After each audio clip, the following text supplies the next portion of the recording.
I know you heard me on the radio flexing. She loved the sound of my voice, it's the best thing. Daydreaming of the jazz all day. Pick up the phone late night with Larry K. I know you heard me on the radio flexing. She loved the sound of my voice, it's the best thing. Daydreaming of the jazz all day. Pick up the phone late night with Larry K.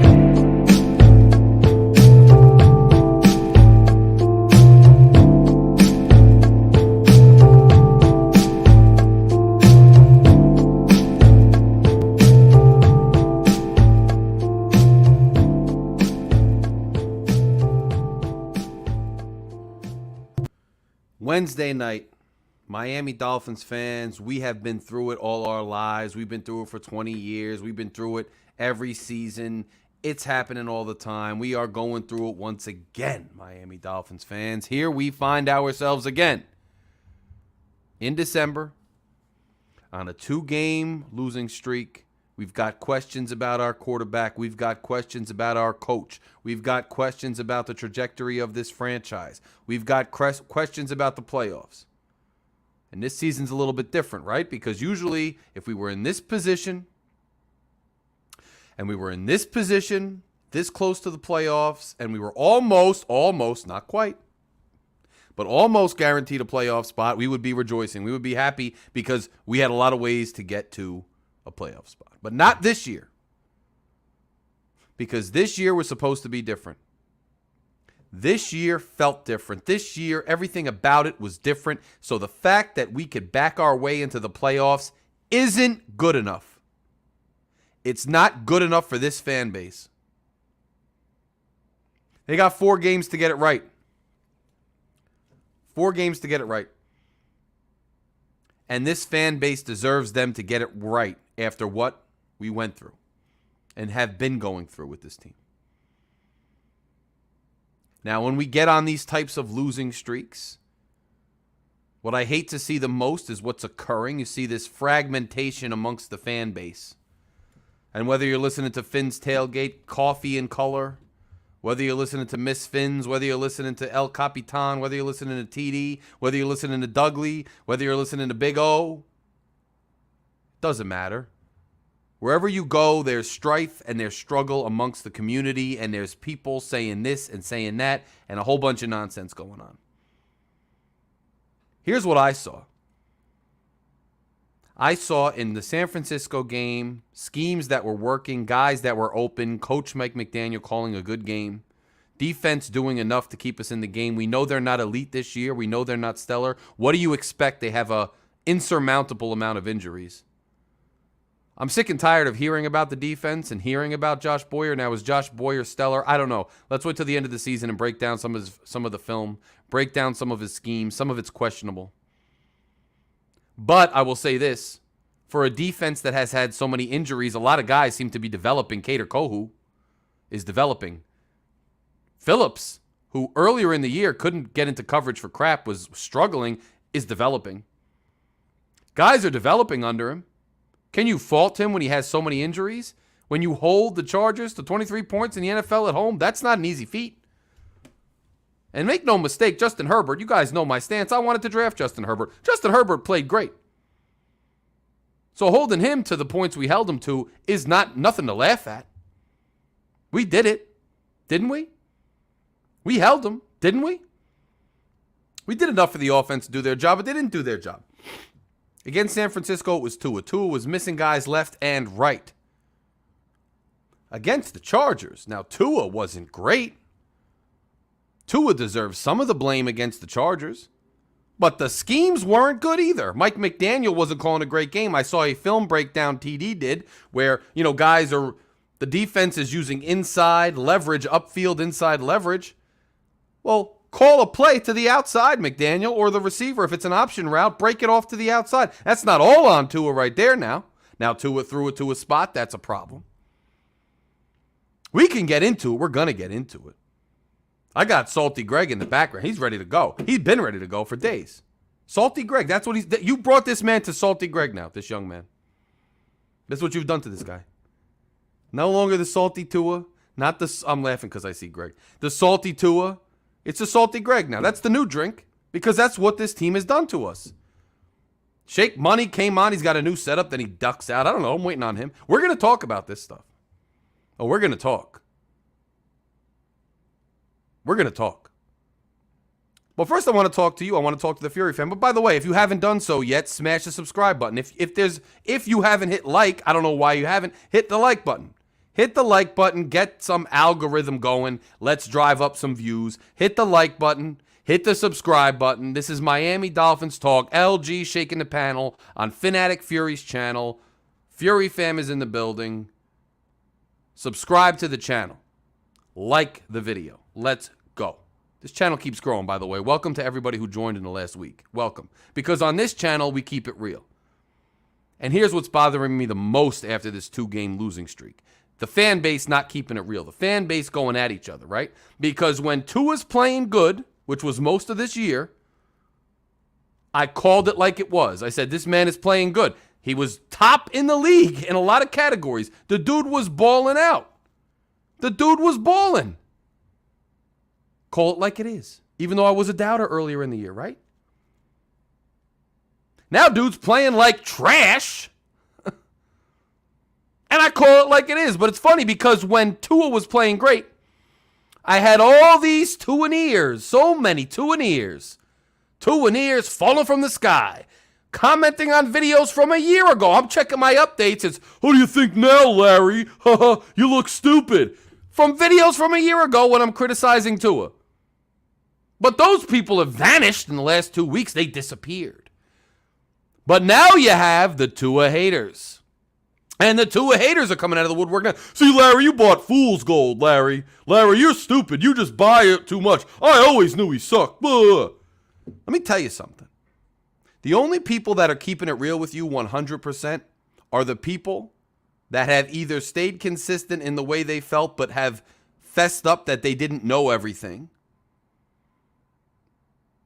or the people who have just called it like it is and are just as baffled as the rest of us as to why we are struggling. That's the only people keeping it real. Anybody on any topic that claims to know everything all the time is lying to you, bro. And anybody who only comes out when the argument looks better in their favor and waits until that time to say something is lying to you, bro. Now, John Fin-Fan, he's in the chat. Now, John Fin-Fan, I'll give him credit because he's been sitting here saying, I know he's playing good. He's acknowledging it. I like where it's going. He's acknowledging it. But I don't have any inside knowledge or stats. I just have a bad feeling. I got a bad feeling about Tua. I got a bad feeling about this franchise. It let me down. He kept it real. He didn't say he knew. He just knew. I got a bad feeling. Bad feelings are fine. That's real. Bad feelings are real. Acting like you're a expert above everybody else, that's fake. So it's funny with the Tua thing, right? The fact is the dude played great. He was upper echelon. Every number, every stat, every eye test you could put him to, he was playing in the top 5, 3, 2 of the league. Last 2 games, he looks like trash. There's no way around any of those facts, right? But people want to act like they always knew. So now we have all this grandstanding going on in this fan base. It's funny. It's like I compare it to the weather, right? Say there's a forecast that it's going to rain. And we could use South Florida as an example because if you spent any amount of time in South Florida, and this is a Dolphins fan channel, so I'm assuming a lot of you have. If you have a connection to South Florida, I know I do. I've been there, spent a lot of time there. You know that any given day it could be sunny and breezy and beautiful and hot and great. And then all of a sudden it'd be a downpour, right? And then all of a sudden the clouds clear off and it's like it never happened. It's beautiful and sunny and pleasant and the palm trees are swaying. In your Boca Raton, wherever you at. West Palm, Broward County, wherever you are. Pompano. And we have people in this fan base that you would have a sunny day, right? And the weatherman would be saying it's going to rain, I'm not sure. And somebody would be out there saying, hey, it's sunny out. It's quite sunny. I'm hot. Let me get my shorts on. It's hot as hell out here. It's sunny as hell. I'm going to burn. Let me put some suntan lotion on. And the rain guy is like that meme, that Homer Simpson meme where he goes back into the bushes like, uh-oh, it's really sunny out here. I ain't going to say nothing. And I'm just saying, look, it's sunny. It's hot. It is hot right now. I'm going to put on some sunscreen. That's what I said about Tua. He is playing good right now. It is what it is, right? And then all of a sudden, if it started pouring rain, I would say, shoot, I need my umbrella. It's pouring rain out here. And I'd get my umbrella and put it on and say, damn, it's really coming down. And the wind chill came in with this rain. It's chilly. Let me put on a jacket and put an umbrella. And you would have people come out and say, well, I told you it wasn't going to be sunny because when it was sunny out and you were buying fool's gold, you thought it was great because you put your sunscreen on. Well, let me tell you something, Larry K. It wasn't great, Larry K. Because I always knew it was going to rain. Because if you looked at the sun, the way the sun was behind the certain cloud, the rain was going to come. I knew it. I always knew it. Can't believe you put sunscreen on, Larry K. You should have known better. It was going to rain. And all of a sudden the rain goes away. And it's sunny out again. And I say, damn, it's hot as hell again. What the hell's going on? This is unexpected. You would have somebody come out and say, well, I knew it. See, it was raining, but I knew. Look at the puddles. Go back and look at those puddles. Those puddles are small. Those puddles only accumulate a certain way. So I always knew it was going to be sunny. I always knew the sun was going to come out, but you didn't listen. You flip-flop, Larry K. How dare you say it was raining? I knew that rain wasn't going to last long because if you look at the way the rain's trajectory was, it was always going to be sunny. That's how people are about Tua. Well, I knew he sucked. I told you he sucked. Look back at this game and that game, and he sucked. Bro, you are full of it. Anybody saying that stuff is full of it. Pretending that it wasn't raining, pretending it wasn't sunny, pretending Tua didn't play great. Oh, no, he played great, but he didn't play against any good teams. Nonsense. Baltimore on the road, Buffalo, nonsense. And now you got Tua creeping back out again. Tua creeping back out again. Talking about, well, it's the defense. It's not really sunny. It's just the way the ozone is crumbling. It was really the No, bro, it's sunny. Tua sucked, okay? That didn't mean he wasn't good before, because he was. He sucked the last 2 games. And because he sucked the last 2 games doesn't mean he wasn't good all season, because he was. We are just the victims of circumstance out here. And Zach, thank you, sir. We are just the victims of circumstance. We're fans. We're fans. We are at the mercy of what this team does. This team was playing great, and then it played like crap. See, and that's where, I don't know if you guys have seen Javon Holland's little video that he came out with. Javon Holland came out with this Twitter video saying, I don't understand why y'all fans flip on us. Like, we're all riding with you. Tua's playing great, and all of a sudden you're not riding with us. It's like, yo, if there's one thing this fan base has been doing my entire life, it's riding with the Miami Dolphins, okay? We are still on the ride. Now, the ride is getting violent. It's making us nauseous. It's going up and down and over hills, and it's twisting us around. We don't know where the hell it's going, but we're on the damn ride. We're on the ride. What are you accusing? Because somebody gets mad that we lost and calls it out like, yo, this team plays like trash right now. That means we're off the ride? We jumped off the roller coaster and just, flat out fell down in the middle of the theme park? No, we're on the damn ride with you. We're saying, where is this damn ride going? That's what we're wondering. We're allowed to question it. Because when the team's asking us, why do the fans flip? Let me tell you, we flipped because the team flipped. The team flipped the script on us. The team flipped the script on us. We're just reacting to what they did. So Mr. Holland, I'm not knocking him. He's a great player. I love him. I'm a fan. I got all the utmost respect for him. He plays the sport at a high level that I could have never reached. I don't know. Maybe I gave up a little bit too early. But, dude is balling out. Dude's a great player. I respect him. But, bro, you guys lost. That ain't my fault. Don't criticize me for it. And don't pretend that Tua didn't start playing like crap. And here's the thing. If the Miami Dolphins, and Cap, you're right. Yes, we're only bipolar from them, bro. Products of our environment. This environment is not conducive to a healthy relationship, Miami. It is not. And some of it's Magoo, some of it's Tua, some of it's all these other people. Well, here's the thing. You accuse us of flipping. Bro, if the Miami Dolphins went out there the last 2 games and played the way that they had been playing, maybe had a little bit of an off day, but still played up to their potential and just wound up losing, no one would be at war in the community.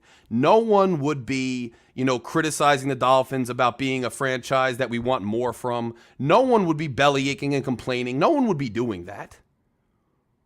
But because they not only lost, but lost in epically terrible fashion and looked embarrassing doing it, looked completely inept, took away a lot of our faith just by watching how bad they looked, then we started to doubt them.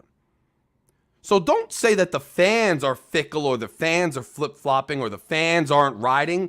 What about you guys? What about you guys? At what point did you rise to the occasion? As a team, I'm saying. And give us something to believe in. We have been behind you. That stadium has been louder and more packed than I've seen in a decade or more. This fan base has been more energized, more optimistic than I've seen them in 20 years. I got John over here buying in and believing against his better emotional judgment. And what did he get for it? He got 2 losses. I got Greg singing Vikings chants and zooming in from the damn grocery store. What does he get for it? He gets kicked in the teeth. I got Shake Hefner making up drinks. I got him investing in studio setups. And what does he get for it? He gets knocked in the teeth. How is that our fault as fans? How is that our fault as fans? What did fans do? And the fans like me who were calling strikes, and balls from the beginning of the season, who said Tua was balling out, I'm going to look bad and people are going to call me out for saying he was playing at an elite level. He was. But now he's going to play at a subpar level? That's my fault? No, it isn't. It's his fault. And anybody who claims they always had all the answers is full of it. I'm going to keep it real on this channel. I'm going to tell you on this channel what's going on at the moment, rather than trying to have revisionist history to try to make myself look smarter and more informed than I am.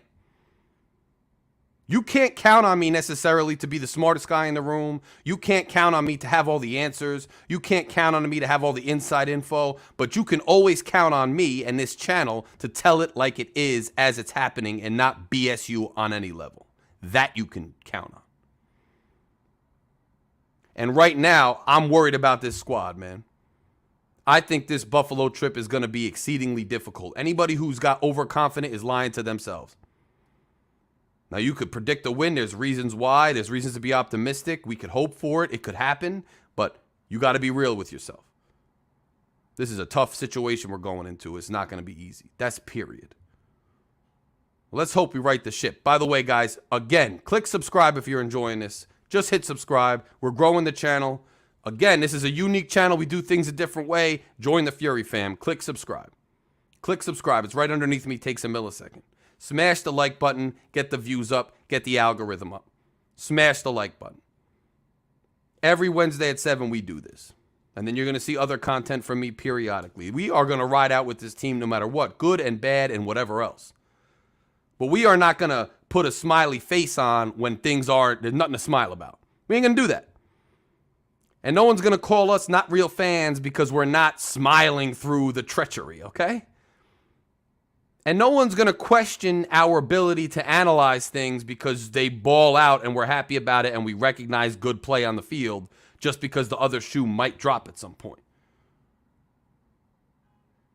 We're just going to keep it 100% real. And right now, 100% real, we had the rug pulled out from under us. We had the tablecloth taken out from the dishes and the glasses fell on the floor and shattered.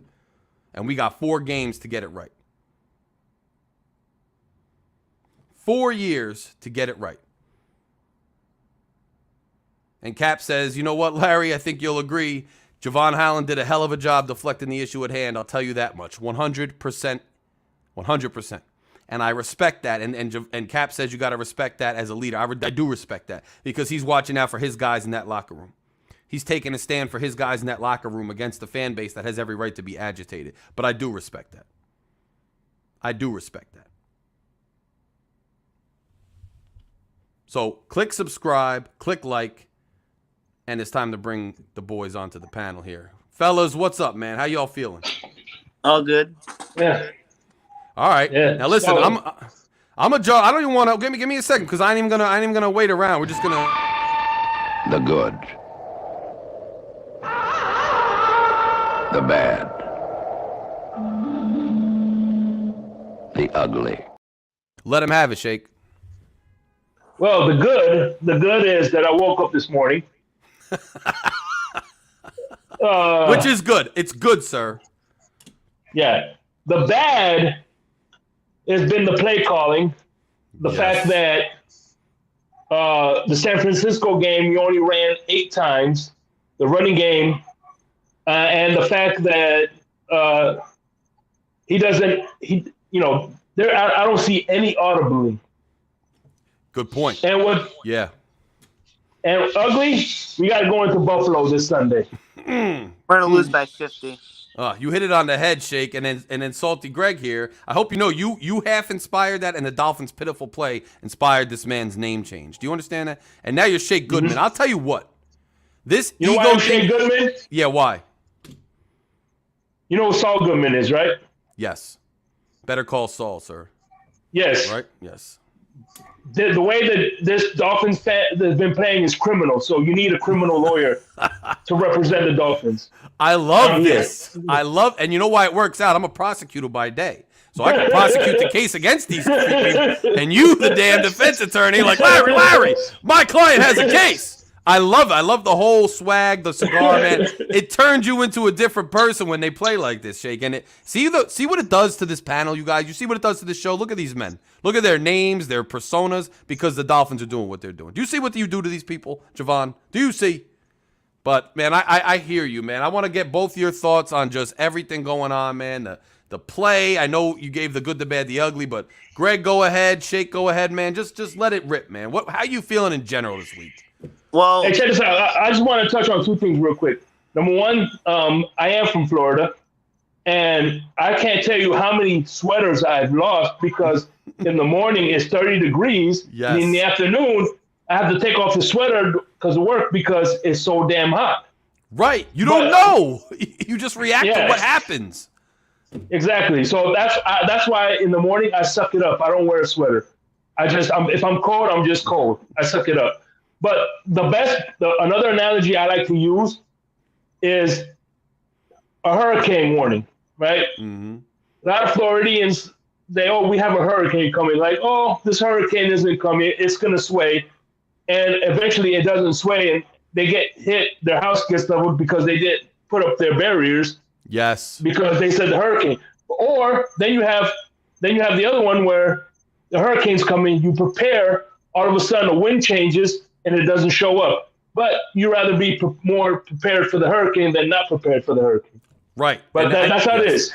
I guess that's John's philosophy all year. Like, I like it. It looks good, but I just got to prepare myself. I don't want to believe. It's looking scary. Fins up 74. What's good, man? What's good? Greg, thoughts, feelings, emotions, saltiness. Let it out. Let's get to it. I've been waiting a while for this. Yes. Let's start with this. Tua flat out played like garbage. He played like his last year kind of thing. I mean, like, Larry, you hit it right on the nail earlier. I mean, if we would have lost, but Tua was still balling out, I mean, I wouldn't be as mad as I was on Sunday. Right. Matter of fact, after Monday, I failed I got a 66 on my math test because Oh the my Dolphins God. got me such an angry mood. But anyway, let's not talk about that. But this team, September, October, November, every year as a Dolphins fan, basically. Hold on one sec. I gotta go. Let him handle his business. And I want to hear the rest of his thoughts, Shake. But I feel him because you know why, Shake? To me, it's like if Tua's still balled out but we lost, it gives us hope and promise that even if we go up against good teams, that's okay. We still have our identity. We can still rely on the guys and the calling that we've been relying on, and now we can't. Greg, continue. Okay. So yeah, like every year the Dolphins end, September, October, November, all that good stuff. It's like we're winning the division. We're going to go to the Super Bowl. We're going to do something good. And December, it all falls apart. This past Sunday, it looks like the same old Dolphins. Yes. And it just baffles me. And that's what angers me because I live in New England. I have to deal with Patriot fans my entire life, crapping on the Dolphins, celebrating their Super Bowl wins. I don't like losing. I hate the mediocrity. hopefully in these 4 games something can change. Maybe Buffalo drops it. We beat Buffalo somehow. We did. Buffalo Yeah, that would be great. if somehow. But yeah, I'm just sick and tired. Whenever it's playoffs time, we have to root for other teams to lose. I mean, I'm just sick of it. What are we gonna do? Get the 7th seed and we're gonna go up to Kansas City and get our butts whipped? I don't want that. Right. What's that do for us? Because Greg, like 2 years ago, We made the playoffs, but yeah, we get to lose to Kansas City. and you know what, Greg? It would make sense if this was a really like a true first year of a rebuild and we just wanted to take one step. This is not. Exactly. This is the 4th year of a rebuild. We just switched coaches. McDaniel was not here to rebuild. He was here to get us over the hump. Right? Mike McDaniel, Larry, you said at the beginning when we hired him, he could be Adam Gase. Over these 2 losses, I'm starting to see it. No running the ball? Are you kidding me? Why aren't we running the ball? I get it. We probably don't have a really good run game, but we still have talented backs. Miles Gaskin, where has he been? He's still a decent back. With heart. Exactly. Hey, Greg, let me say something real quick, and then I'll let you continue. You know what's the kick in the balls about that statement? Mike McDaniel is a run game coordinator by Exactly. And also, Mike Gesicki, isn't he not a top 10 tight end in the league? Where has he been the entire fripping year? I get it, Mike McDaniel. You like running. I don't know why. Mike Gesicki is like the go-to guy in the offense. Even when Ryan Fitzpatrick was here, he was the go-to guy. I don't know why we can't drop plays. Like when Waddle and Hill were not double team, but getting coverage in that Chargers game. I don't know where Mike Gesicki was. I mean, he got open, you know? Well, Greg, and one of the things I said, remember, I'm not trying to pile on McDaniel, and I do want to wait till the end of the 4 games, but I'll say this. Greg, we talked about this. Shake, we talked about this on this channel. I was nervous when Mike McDaniel his staff started throwing Gesicki under the bus and refusing to use him and find ways. It looked to me like it could be indicative of some stubbornness on the part of the coach, which is reminiscent of Adam Gase. And it's not like Gesicki hasn't made plays all year. He started to come back against the Ravens with that awesome catch. He's had great catches and plays all year. You don't get him involved at all the last 2 weeks, it's a warning sign. Yes. And now let's get to the defense now. Let's get to this part. Everyone who's blaming the defense, I need you to calm yourself right there. The defense has been on the field majority of the 49ers and Chargers game. They're doing their best. They're banged up. Byron Jones, where is he? I don't know. On a vacation in Peru or something. Bradley Chubb was fired. We haven't really seen Chubb as much. It's probably because he's getting double teamed. Our secondary, Xavier Howard, I don't know what's happened with him. He used to be shut down. I mean, TD said we should trade him. I disagreed because he was good. But, man, we should have traded X. Yeah. And then now let's get to the Javon Holland thing. This is what angers me. I get what Javon's coming from. He's got to stick up for his boys. I mean, yes, Tua's been pulling out. He's been crapping, so we're going to crap on him as fans. But, you know, I've spent a lot of money on this team, like everybody else. And some of you have gone on majority of the games. Like, we are passionate, you know. And Mr. Holland doesn't know, and the rest of the players don't know. They probably don't even know I exist or whatnot. And that's fine. They may. I had to go when I was in elementary school, right? I would go to school in my Dolphins gear, my Dolphin jersey, sometimes my Dolphin winter hat because it's flipping cold out here. Hell yeah. People would take my hats and run, and it would just anger me so much, and it would literally ruin my day. Hell yeah, man. Yeah. And now he's crapping on you because they had a bad performance. Yes. It's BS. You know, and I live in Jets country and Giants country. To be fair, New Jersey, despite what people think around the country, is more Giants country. New York City's Jets country. It makes it even worse because they own the airwaves and they own the TVs, and so it's all Jets. And Jets, let's stop just hating for the sake of it. They look tough, and Jets fans right now are talking differently than Dolphins fans. You know why? Because they lost, but they played hard as hell, and Mike White looked like a beast. And hold on, I want to just address Zach here. Zach Dolphin, we are fools to not involve Mike in the passing game. We love to pass the ball, cool. We have Hill and Waddle, cool. How about Hill, Waddle, and Gesicki? How about that? And how about Wilson? How about these other weapons, dude? Easy, Craycraft, all these guys. Right. Hey, Zach Dolphin, you're being too logical here. You're being so logical for this program, but which is illogical for the Miami Dolphins and for a lot of other people in the fan base. Like, Shake, what's your take on Zach's comment, man? No, he's being too logical. I mean, it makes too much sense. At the end of the day, if you're not going to use him, at least one thing, you know me, I never quote the big O, but one thing I will do is the receiver that was supposed to be our number 2 before we signed Waddle Hill was the guy we got from Dallas. I can't think of his name. Wilson, right? Yeah. We're paying Cedric Wilson, right? Right, yeah. Instead of being the number 3, because he was going to be the number 2 anyway, we overpay him to be the fair catcher. Right. Yeah, well, that's what Big O says. Big O says he's the most expensive fair catching punt returner in the league. And let me tell you something about Big O. You could dislike his style. You could dislike some of the things he's done. The last couple weeks, bro, the whole season, but really the last couple, the dude has been real as hell. And that's, so when we're talking about people always trying to be an expert, Big O has been a two in the air his entire, since he's here. Big O has said straight up that Tua sucked the last 2 weeks. He's arguing with Omar Kelly about it. He's keeping it real when most people are not right now. Yeah, I agree.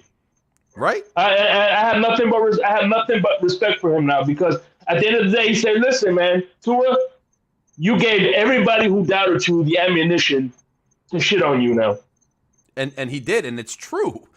Now, how does he redeem it? And by the way, Zach, thank you for the super chat a lot. This channel started the beginning of last season. We had 42 subscribers. So about a year ago, we had 42 subscribers. Now we're well over 1,200 subscribers, and we have this Fury fan base. We've literally created our own community, our own little family here, and the donation helps a lot with the upgrades, the light I got, and the mic, and the way everything's put together. So it's greatly appreciated, Fury fam, man. Anytime you guys want to throw money, donation, we really appreciate it.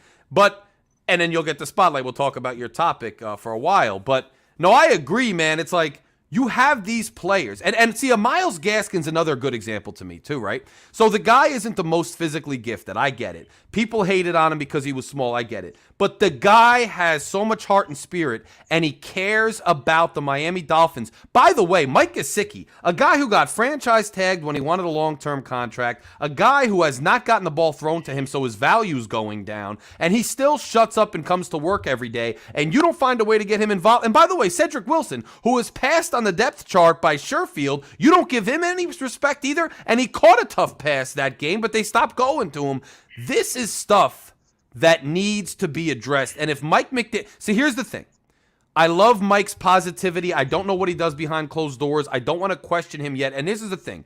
I'm questioning them openly because we should be allowed to based on those two performances. But I'm not saying screw them, fire them, cut Tua, because it's too early. We have 4 more games and they earned some benefit of the doubt with the way they were all season. But if Mike McDaniel and Tua, and especially Mike McDaniel after that piss-poor performance in L.A., wants to dig deep and change the trajectory of this team and dig them out of the gutter, he should be sitting, I hope he's sitting home right now, racking his brain saying, well, Wilson gives me a lot of heart and effort. Gaskin gives me a lot of heart and effort. Gesicki gives me a lot of heart and effort. And I'm not saying Hill and Waddle. Hill was playing hurt the entire game and still got 2 touchdowns. Exactly. I'm not putting it on him. But if Waddle and Hill are hobbled, there's nothing wrong with giving them a breather and getting guys in there, Yeah, even if we make the playoffs, you think they're going to let Hill and Waddle be open like they were weeks ago? I mean, come on. We got to find some other depth. They got to get the ball to other guys. They just do. If you look at the Cleveland game, they shut down Waddle and Hill. So everybody else Wilson was eating, Gesicki was eating, Sherfield was eating. Everybody else was eating. You know what I mean? And now everybody starved to death in the last game. And you know what? Another comment I think you made before, Shake, was we started to run in Cleveland, too. Like, Cleveland had a weak run defense. L.A. had a weak run defense. And, okay, Wilson goes out. Mostert is a good change of pace. I love Mostert. But, put Gaskin in. Put Ahmed in and do something. I sense a little bit of, I don't want to say cockiness, but I sense some kind of something off there with McDaniel, I think, getting a little cocky and Tua pressing.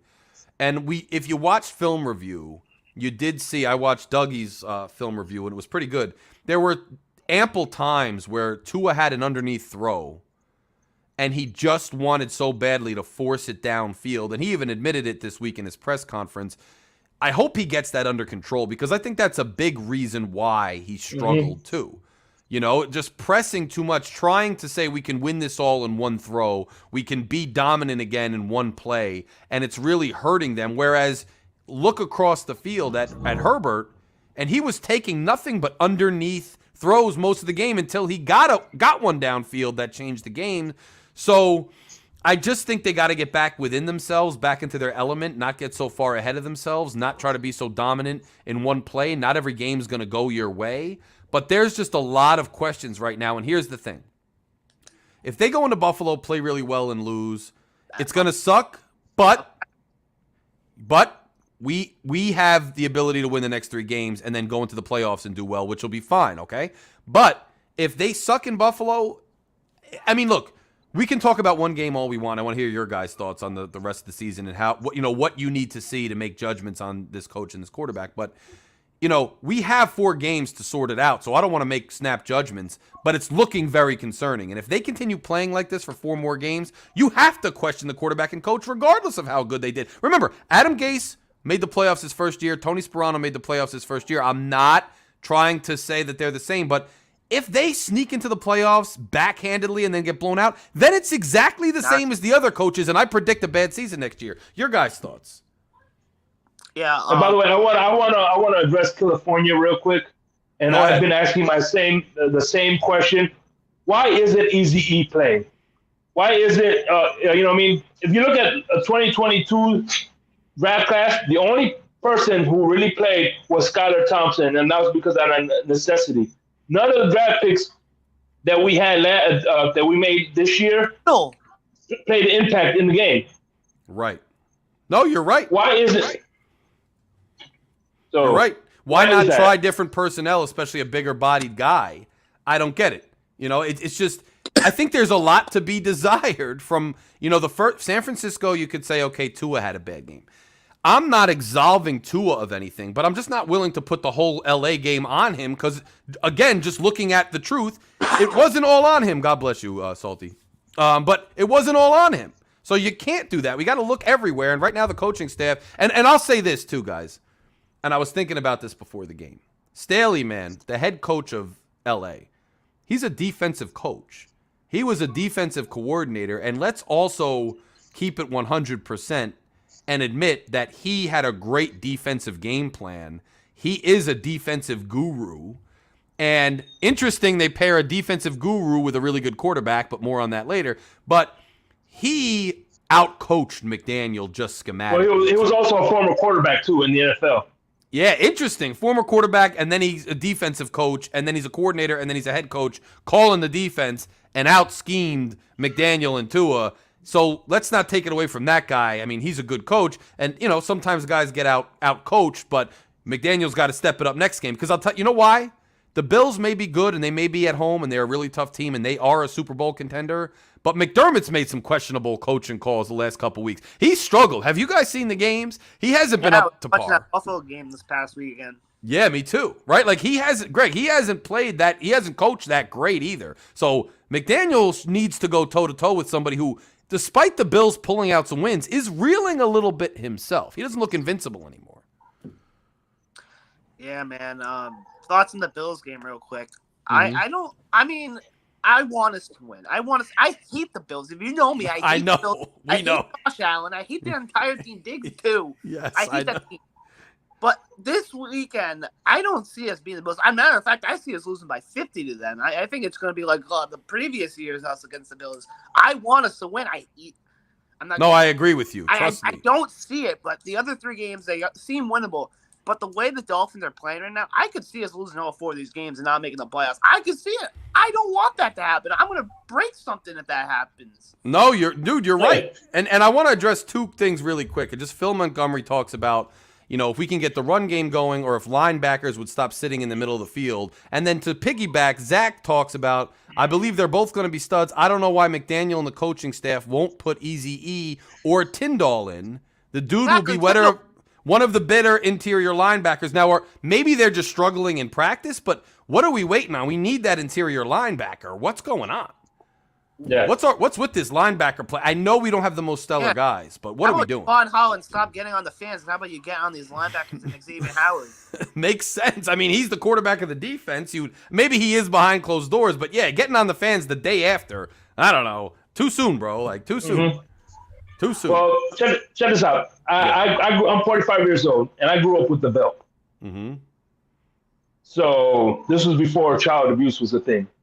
Yes, Not I that know. my Yeah. dad abused. Not that my dad abused me. Okay. No, I get it. You But had anyway, the belt. I got smacked and spanked. We were in that era. yeah. So anyway, whenever I had to get picked up from school, my dad would give me that look, and I knew what that look was.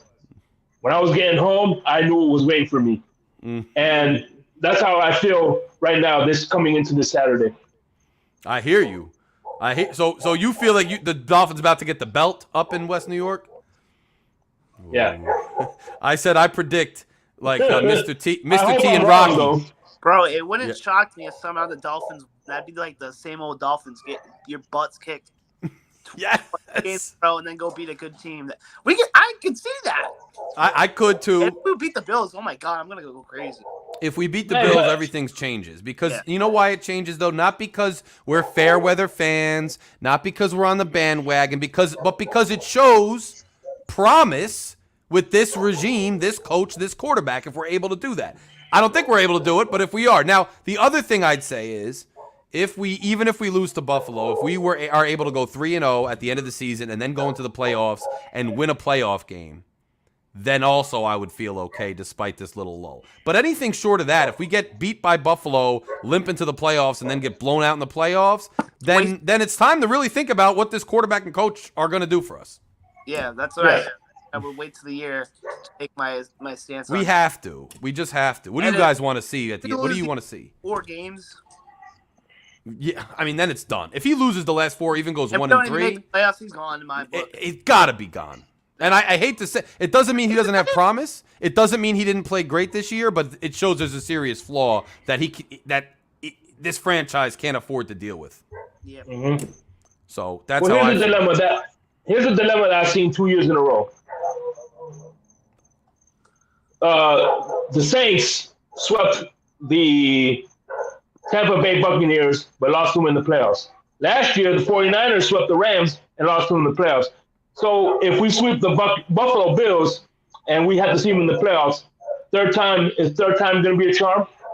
I don't know. Yeah, that's the thing, and they're going to be different in the playoffs, especially at home. What sucks, I think, the most about this slump that we just had was, look, you understand, you kind of think, I thought we were going to lose to San Fran. But you can't, if you're a legitimate Super Bowl contender or even an AFC championship contender, most of those teams, look around the league, especially in the last, 15 years or so, when everything's tighter.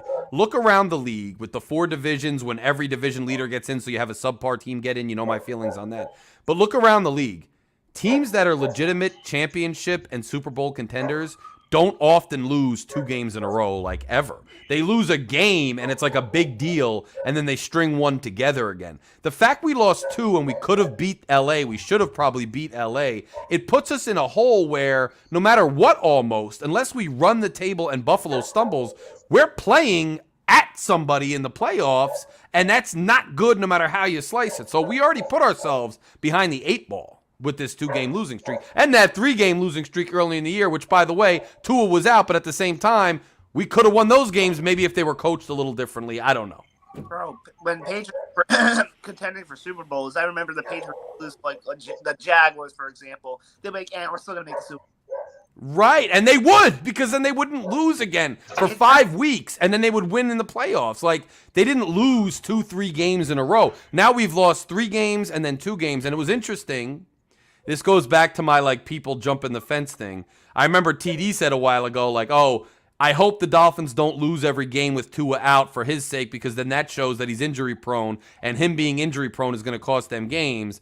But now people are saying, well, Tua always sucked, so it kind of doesn't fit. Like, either he cost you games because he was out because he was playing good, or he always sucked and it didn't matter. You can't have it both ways. The truth is he was playing good enough where him being out did cost us games, but yet he still sucked the last 2 weeks, and him being in didn't help us at all. So just a crazy...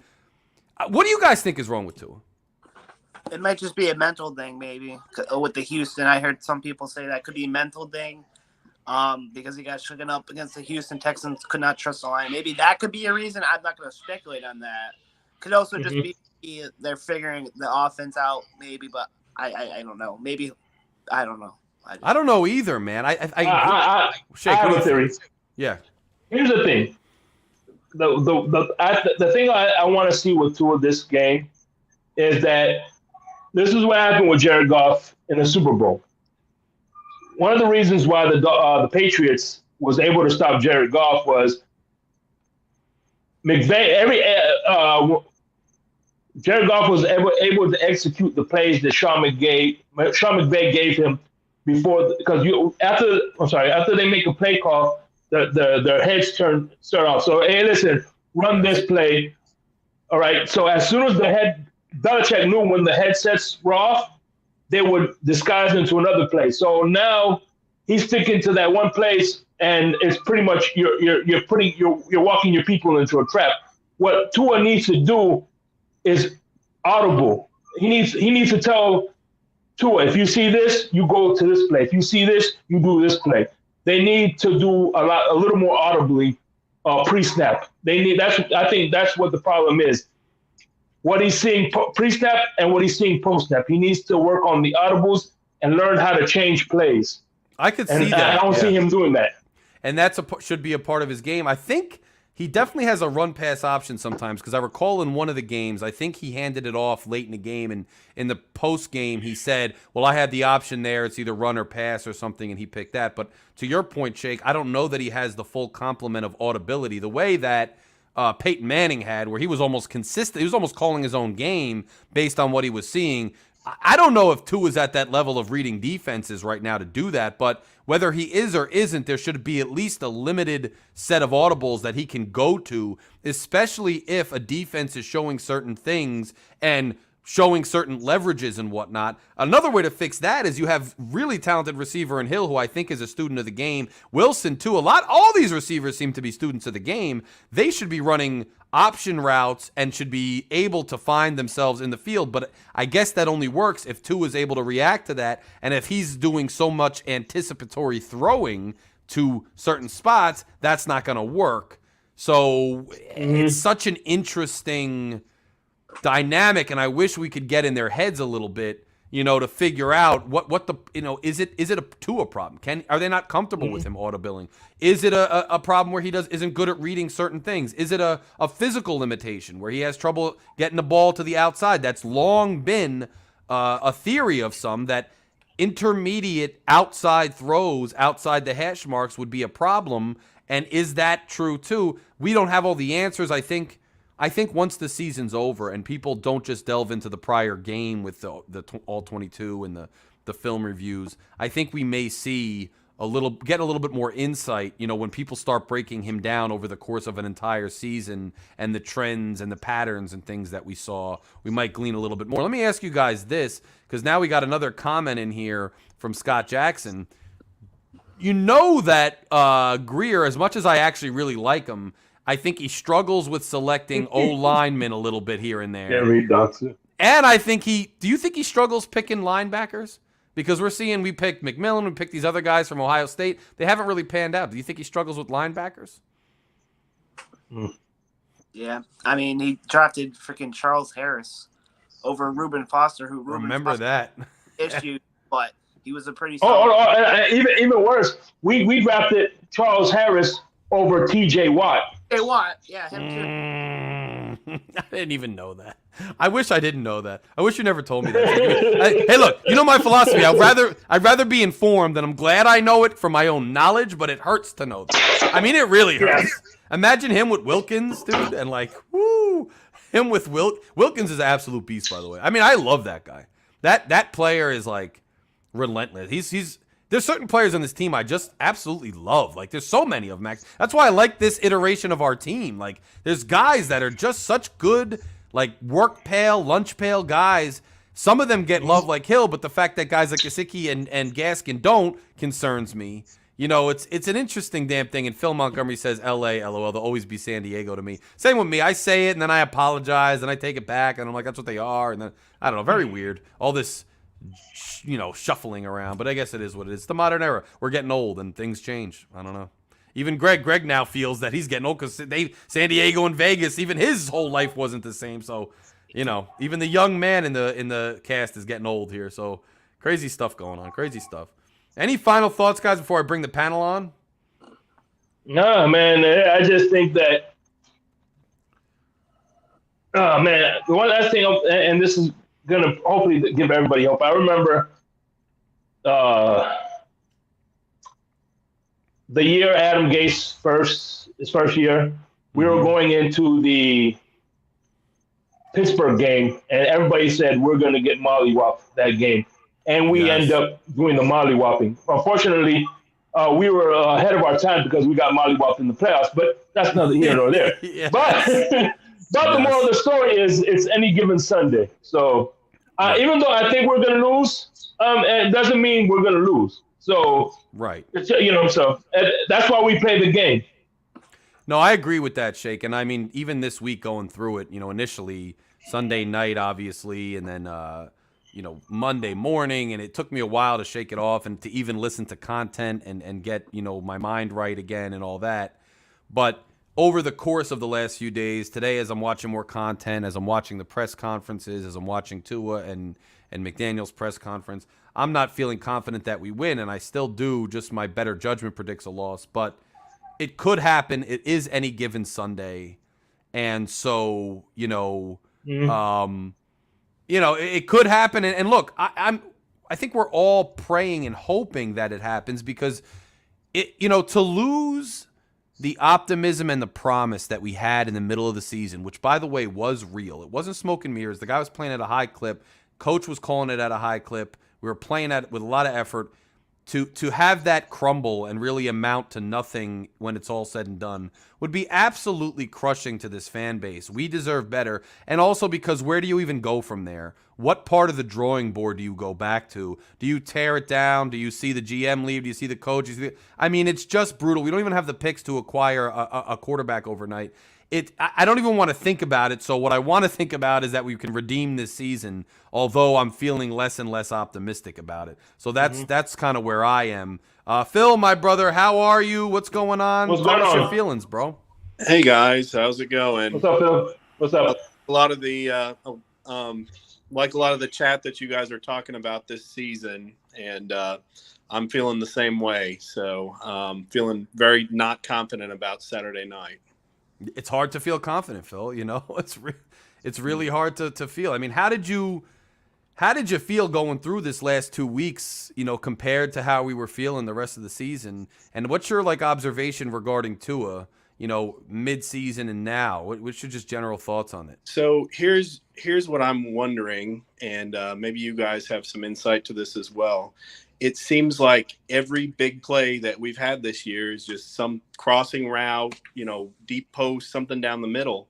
And defenses start sitting on the middle of the field and we can't do anything. I mean, is this offense that easy to stop? You just cover the middle of the field and then we can't do anything else. I'm worried that this team isn't going to be able to adjust. I'm not sure, but the last 2 weeks sure haven't been very encouraging. No, I agree with you. Totally agree with you. And I'm with you on that feeling. Shake, you can respond to what Phil said. And by the way, just so the cue, so everybody knows, John's coming up next, and then Mountie, you're coming up. Do not leave, Mountie. The last 2 weeks you were in the queue and then you left, so I'm going to get you both on. But Shake, I mean, how do you feel about what Phil said? I mean, do you think we've just been in the middle of the field? We don't have it in us? Is it a physical limitation from Tua? Is it play calling? I mean, both of you guys answer the question, but what do you think? Yeah, I mean, I agree. We haven't shown. I mean, he has made throws outside the numbers, but they've been few in between. So I agree with they pretty much took away what he does well, like Belichick usually does. And if you think that McDermott, a defensive genius himself, isn't going to see that and not implement that same game plan, you're mistaken, bro. No, I agree with you. I agree. We're going to be up against it the rest of the year. They're going to try to take away the middle. Now, you have to counteract that. If they're dropping linebackers, you got to run up the middle to tighten them up so they hit the line. You can get over them. If they're dropping everybody on inside leverage, it's easy, man. Just break off the route to the outside for 15 yards and throw it right to him. But it's not like every action has a reaction and a potential reaction in football. You have to adjust and readjust again. We have to continue to adjust. If McDaniel is as good a coach as we want him to be, and if Tua is as good a quarterback as he looked in the middle of the year, then they're going to be able to adjust. And if they can't, then maybe they were never as good as they looked. And that's just the reality. And Greg, what kind of ice cream are you eating there? I just want to know. Strawberry. All right. So he's counteracting his salty spirit and soul with strawberry flavored ice cream, which I understand. It goes with his hair. It goes with my hair. So we're gonna rock with it. John, Seattle's #1 Finn fan. Let me tell you something. Somebody the other day in some channel, somebody referenced some Seattle guy, and I was very offended. So I'm glad that you put that as your name because you are the #1 Seattle fan, as far as I'm concerned. I'd like to think so. Yeah, we'll at least lay claim to it on this show here. Yes. All right, I have the Yeah, exactly. Hey man, I'll tell you what, you guys got me like pretty pumped with the conversation going on right now. There's a lot of just fiery subjects, and I think you guys are all just hitting on it, frankly. Now, Fury, you asked about what do you think is wrong with Tua, and I have a kind of a deep analysis for it, and I actually think it's a pretty bad problem that we have on our hands. And I think it relates to injury or risk of injury or something along those lines. Now, I picked up something during. Go ahead. I said it could. Keep going. Yeah. Yeah, I picked up something during Mike McDaniel's press conference today, to where he was talking about like Tua risking himself of injury or like opening himself up to a possibility of getting a hit or something along those lines. Mm-hmm. And then he had also said that like Tua, when they're talking, Tua is almost like he feels like he made a couple runs and he's looking at the coach and he's like, yeah, I wasn't. And this is from Mike McDaniel. He's replaying what had happened. Tua's kind of expressing, oh, I'm kind of sorry, coach. I know I shouldn't be doing that. And I think there's a bit of a culture set up around Tua right now that he must not risk himself to injury. And I think frankly, I think it's affecting his play on the field. It is something that he has to focus on. Now, I even want to take it a step further, and I think these problems, frankly, started happening in Cincinnati with his, that pretty brutal head injury and what happened there, and he missed all those games. And then he came back, and then I think Greg said it, in Houston. Boy, he got hit really awkwardly. His feet were kind of trapped. He got bent backwards. And I feel like ever since that game, Tua has not been the same. So I just think he's really concerned about getting injured. I think the coach is concerned about it. And frankly, I think he might be re-injured. And he is so off target with everything. I wonder if it's mechanically with the hip or with the back or something doesn't seem right. But then I think it even goes deeper because Shake had mentioned, aside from the injury, I hadn't thought about it, but where is all the darn audibles? There's not a lot of it. So what's going on here? We're in a third year, almost to the end of the third year. I would expect my quarterback to be able to wheel and deal here and there. And if he's not doing that, I think that doesn't help us, frankly. No, I agree. Yeah. And I think the injury, there might be something to it if we're looking at theories because no one has the answers, but he definitely has happy feet in the pocket.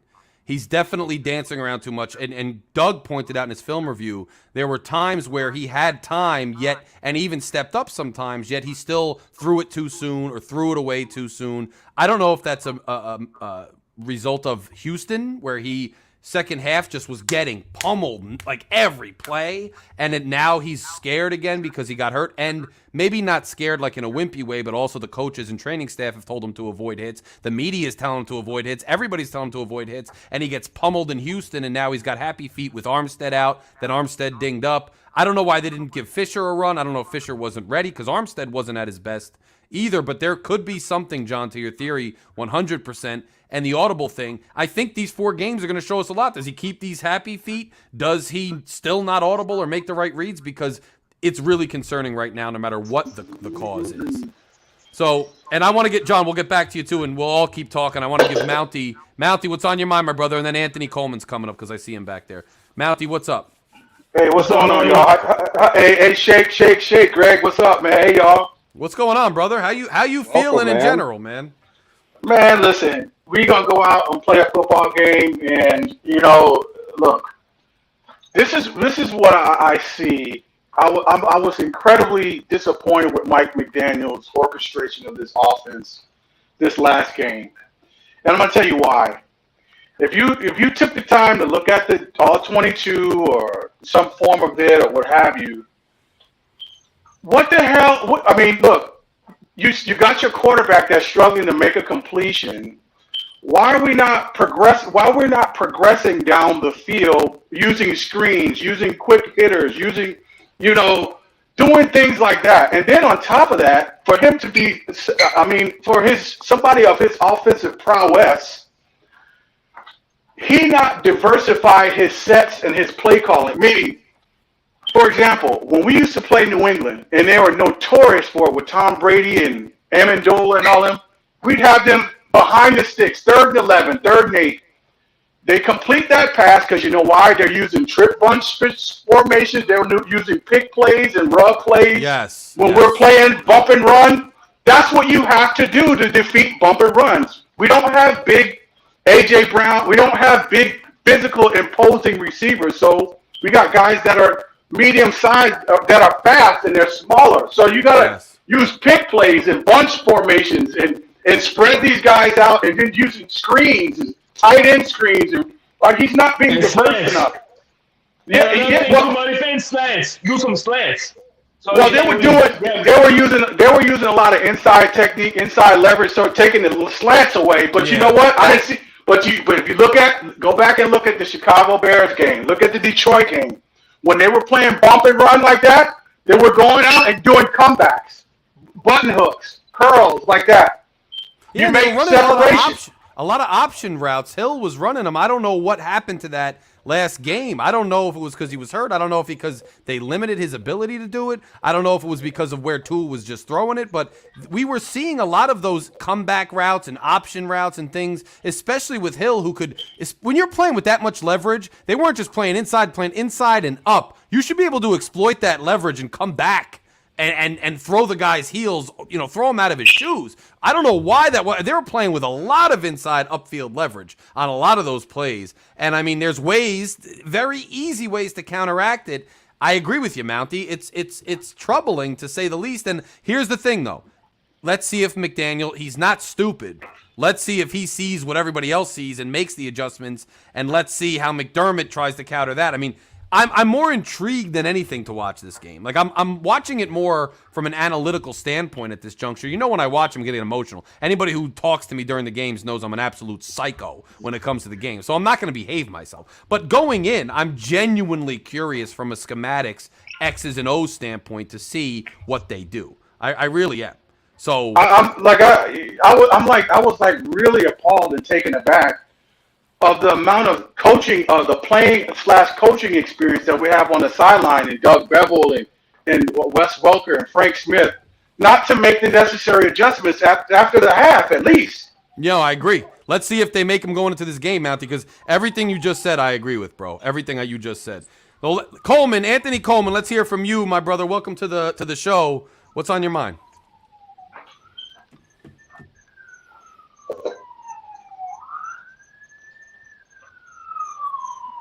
Are you there? Because we can't hear you. Somebody's got sirens, which is not me for the first time in a long time. Sirens are not me. Yeah, I'm outside. I'm outside right now. The offices of Shake and Bake, and that's me. That's you. All right. Look, I don't blame you, Shake. That's usually my damn window living in Newark. Shit's crazy out here. Excuse my language. Hey. Anthony, can you hear? We can't hear you. We can't hear you. Man. Now we can. You're cutting in and out. Like I can see your mouth moving, but I only hear like fragments of what you're saying. Okay, I hear me now? Yes. Oh my God. We can hear you now. Doggone, man. We can hear you. Doggone. I can't. I gotta get online. Let me try it one more time. Yeah, he's a Dolphin fan. That's for sure. He probably got to log out and log back in. Yeah, that makes sense. And Mounty, by the way, you got some weird static when you talk, but we could hear you though. Oh yeah. Yeah, but we could hear you though. So I mean, it is what it is. I can If live with it. if I cut out, I probably had to go reset my router. Okay. Yeah, no, I mean, it sounds like digital distortion, like it could be a router problem, but I don't know. Hey, we could hear you, so it's all good. I mean, I'm not that much of a perfectionist. This is LG shaking the panel. It's Wednesday night. I'm drinking crappy light beer because I got to lose a couple pounds. So nothing fancy is happening here, sir. So whatever. But, John, let me ask you this, sir. Yeah. I know you had that feeling of like that ominous foreboding. How you feeling now, like in general about the season? Goodness. Like, well, frankly, the San Francisco game was really disappointing to me. I didn't see that coming, to be honest with you, because I didn't think the weather was that bad. It wasn't. And my big thing with Tua has always been cold weather in a big game. He comes up short, but. So, and that's why I go to the injury thing. I'm thinking, man, something must be wrong. I mean, how do you fall off that? I've never seen it before. Like, well, I will make a correction. I have seen it before with a quarterback who's over the hill, and it's like one game they just completely fall off a cliff. Like Tua is not there yet, so right. I don't. Man, it's. And then yeah. So how am I feeling? I'm just frankly, I'm disappointed. But I'm not. I almost, in a way, kind of saw it coming. But looking right now, we have Buffalo coming up, and this is going to be a cold weather game. Potential for snow. Like, really, if I think about it, this is the game I've been waiting for him to go play in. And this is almost like I feel like this is a huge game for this guy. And I think Buffalo's upset. And to him. You might get hurt in this one. Did you see? I saw what they did to Mike White, man. It was messed up. Do you think Tua can survive that? You know, no. I don't. I mean, that was absolutely brutal, right? So I don't know how this game's going to go. Unless I don't think we have a chance in this game. Also, because if Tua's not going to take that abuse, then he's going to need to get down like Peyton Manning. You know, immediately. Agreed. Tom Brady too. Jump on the floor. Like so. Period. I'm a little concerned. I'm back to the point right now to where how am I feeling? Well, I'm darn concerned about what the hell's going on out there. Our quarterback might get hurt, and then even at the end of the day, I was saying if we can't get that conference, if we can't get the division or that number one, it's going to be a really hard road to the playoffs, and we have to go on the road again in cold weather. So I feel like this season's completely lost. And boy, I'll say. This was the year. Have you guys ever seen a Dolphin team this freaking stacked? And to sit here right now, that's why we all felt it was different, because it is different. This team is built like nothing we've ever seen before. And to fall on our face and to be looking at this situation, I feel pretty helpless, even if we do make the playoffs. And I don't want to be a Debbie Downer, but my honest opinion is even if we make the playoffs, unless Skylar comes in, I don't think unless we catch some magic in the bottle, I don't think we're getting there with Tua. I mean, even imagine the Super Bowl, like that kind of pressure that's associated with this. Wow. What has given us the mindset that he could rise to those occasions? I mean, I've been waiting for him to prove it. So yeah. Anthony, go ahead. Mounty, go ahead and answer, and then I want to Anthony. He's back. One thing I'd like to add real quick is you know, with the Mike McDaniel and the Kyle Shanahan duo, when they were in Atlanta, they had one of the top offensive lines in the league. When they were in San Francisco, they had one of the best offensive lines in the league. So I don't know if McDaniel is trying to make do with what we have, you know, but I don't know if he needs better linemen for his system to be, you know, for his system to really work and go flawlessly. Right. But I know they did have the benefit of great offensive line play. All of them. It's a fair point because while Teron Armstead is great, it's not like the entire line is stacked. Also, I'll say to John's point about this team being more stacked than we can remember, look at these receivers. They're breaking records that Clayton and Duper set. I know it's a different era and everything. You got to account for that. But this, again, there's no illusion. Like, this is a good team that was playing good because everything bears it out. What the hell happened? Anthony, the floor is yours, man. I know you've been waiting. Oh, no, you good. Can y'all hear me now? Yes, we can. Okay, cool. First and foremost, I want to say, man, I appreciate you for having me on the show, man. I watch Appreciate you a being lot. here. Yeah, thank you. I like your show, man. I love Thanks. your show. It's a love hate thing with me and Tua. Tua has the know-how. He has the know-how. Mm-hmm. The issue is right now is Tua can't read a defense, and that's a big issue.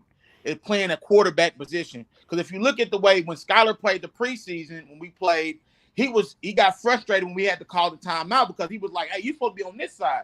Yes. Tua I guess he just goes off. McDaniel's like, "Hey, look, this is what's supposed to be open at this time. Throw it." You can't do that. A lot of times we look at Peyton Manning and some of the greats.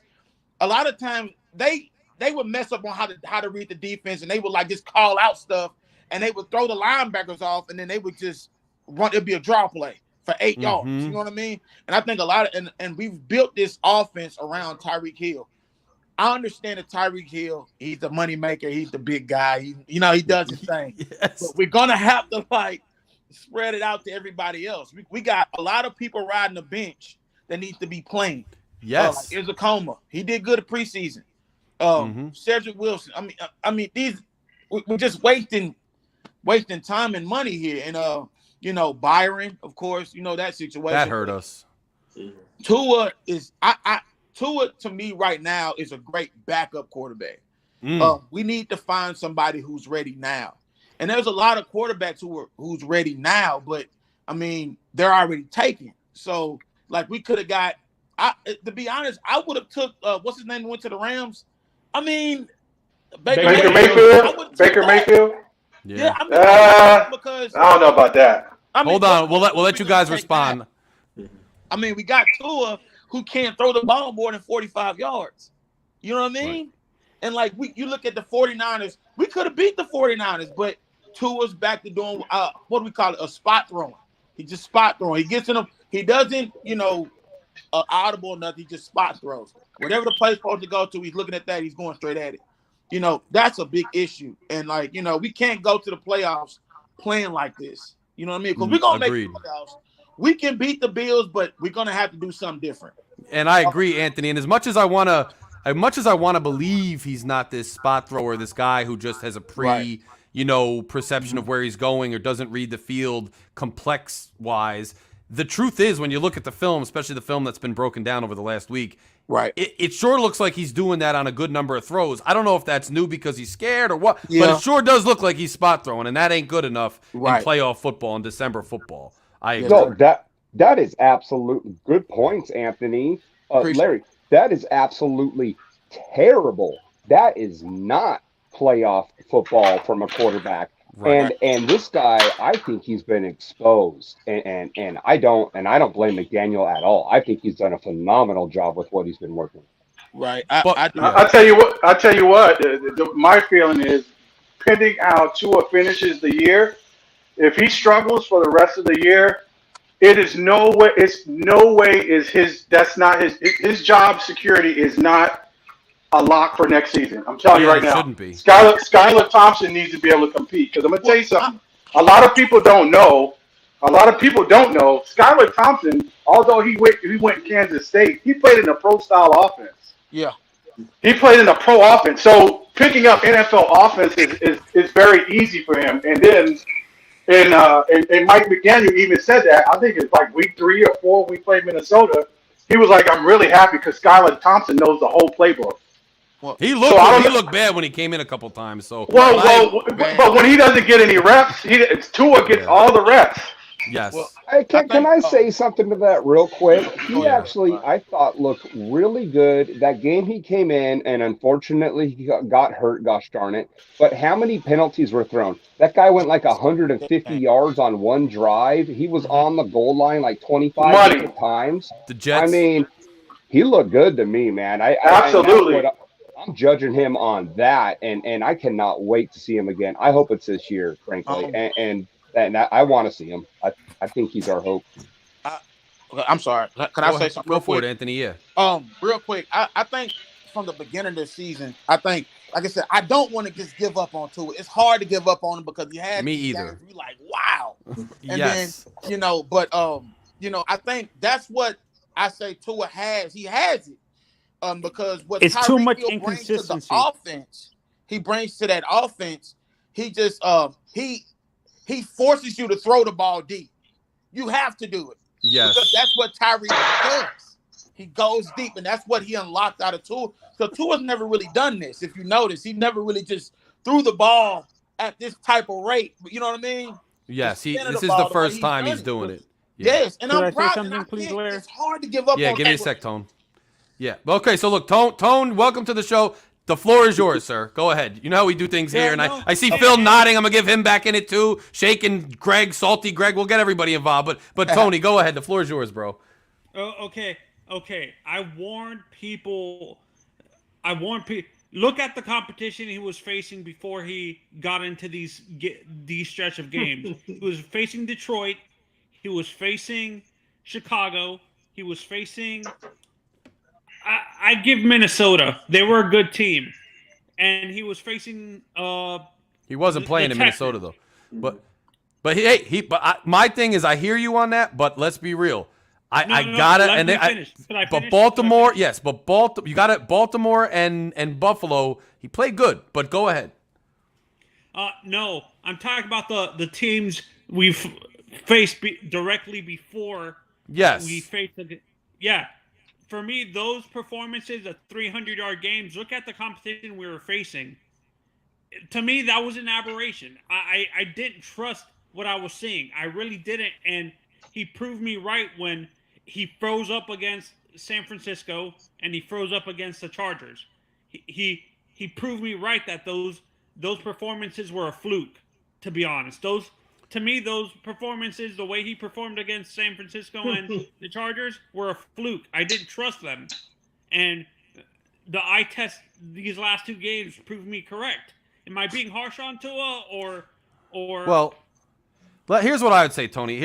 I'm not. So John didn't necessarily trust it because of his feeling that's legitimate. Whatever that happens, and I think we're all nervous. But what were you seeing? Like, I don't think it was an aberration in terms of, physically, look at the stats-wise. I'm looking at the competition. No, I get that, but I'm saying, what about the competition? Are you saying it was mental because when the lights came on against better teams, he was more nervous? Are you saying they played, better schematically? Because what I'm seeing is, like, he legitimately did play really well. Like, it wasn't.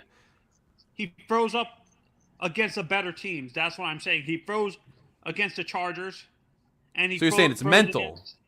The mental. He choked. He basically choked those games. I don't want to be harsh, but that he choked. You guys agree he choked? Yes. I think a lot of us, I don't know, I want to speak for everybody. Everybody chime in on your own. We'll go around the table, but I think it's mental. I think he's either shook because of the injuries and the hits in Houston, or he's shook by the bright lights. I think it's mental because I wasn't seeing, like, if the teams were bad and he was hitting guys because he had huge windows and he was throwing the ball off, but they were able to catch it because there was no defender, that's one thing. But despite how bad they were, he was still throwing pinpoint throws all over the field. So I think it's mental. Like, it's not like the teams, with Alabama, the windows are huge. And I know the windows were a little bit bigger than against LA, but he was still throwing pinpoint passes. So I agree he choked, and I think it's mental. And it might be that he can never get over it. I don't know, because this is a trend now. 4 times now against Buffalo the first year, against Oakland or Vegas the next year when they had to pull him for Fitzpatrick. You can't count that. Yeah, Denver too. Denver, Tennessee. I think it's mental, and I don't know if it can be fixed or not. And this is an honest question for all of you guys on the panel. If we end up collapsing the rest of the season, let's say we lose the rest of our games, hypothetically, is McDaniel gone and we bring in Sean Payton, or we keep McDaniel and try to bring in a veteran quarterback like a Tom Brady or something like that, a Tom Brady, or try to trade for an Aaron Rodgers and stuff. It's a great question. But I think, go for it, Mountie. I think we keep McDaniel. Sean Payton, I think he's still under contract for another year or so, if I'm not mistaken. So unless we do some kind of trade with New Orleans or something like that, they're going to probably want like 5 first-round draft picks or some bullshit like that. I say we probably keep McDaniel, make the quarterback position up for grabs. Tua's got to, if he wants it, he's got to earn it. It's not, you see, he came in here and he was given the keys right away, and he didn't have to earn it from anybody. Okay? This is, and I'm going to tell you something. And a lot of the Tuaneers, the people who love Tua devoutly, and I make it plain, I keep it real. I have no devotion to any one player on this team at all. It's about the logo, not the name on the back, because players come and go. But I'm going to tell you something. When I tell it, I put it in proper perspective because I'm a quantitative person. Mm-hmm. I said, if you would have put Tua in Kansas State and Skylar Thompson in Alabama, what Tua had to play with, does Tua get drafted? No, he doesn't. Wow. Not where he got drafted in the draft. Not with all the hype. Listen, I quantify everything because any decent passer in Alabama with all those weapons, you're a top 5 pick. Wow. Yeah. No, yeah, I mean, yeah, and look, Mac Jones ain't that great, and he was not a top pick, but he was a pick, and he's a starting in the NFL because he played for Alabama. Then you got, Hurts, who left Alabama, and look at him, he's absolutely playing. That's what disappoints me. He's playing lights out. Yeah, no, Larry, but let's see how he does when the big teams come up too, though. Yeah, no, but when you look at Jalen Hurts, you can thank Lincoln Riley for that because that offense is more quarterback friendly than Alabama, to be honest. And I think the last 2 quarterbacks that Lincoln Riley had were drafted number 1 overall back to back. You know what? Lincoln. Let's not forget Lincoln Riley had the last 6. He had, I think he has the last 3 Heisman Trophy winners in Caleb Williams, Baker Mayfield, and what's his name? Kyler Murray. Jalen Hurts. Huh? I thought Kyler Murray was it Kyler Murray a Heisman winner? Yes. Yeah. Kyler. And so to answer your question too, Tony, what do I think happens? Here's my problem with the whole way that Ross Magoo went about this in the first place, which is what I was worried about before I bought in because they looked good and they were starting to do good. Here's the thing. They brought McDaniel in to complement Tua specifically to get this iteration of the team over the hump. And now it's a problem because if Tua doesn't pan out in a year or two, do you keep the GM, the coach, whatever, or do you start over? I say you got to start over. Here's why. Because we got to stop the cycle of keep the GM, fire the coach, keep the coach, fire the GM. It never works. McDaniel was brought in. This is why this is not a rebuild. McDaniel was brought in to get this iteration of the Miami Dolphins over the hump. This particular iteration with this quarterback. If he cannot do that, which was his sole mission, unless you think he has such ridiculous, dismissible prowess and potential that you just can't part with him. If he can't get Tua over the hump and he can't figure out how to call better plays, then he doesn't, in my opinion. Because if we lose 4 in a row or we don't make the playoffs or get blown out, he probably doesn't. So at that point, you got to flush it all and start over because he came here to do a specific job. And I like Greer, but at one point he's got to expire too. Phil, I see you shaking your head. What do you think? Yeah. Preach, Larry, and it ain't even Sunday. Yeah, No Phil. kidding. Yeah, thank you, sir. Phil, go ahead. So I like all the talk about, Tua and everything being mental. When it comes to Tua, it's always been mental.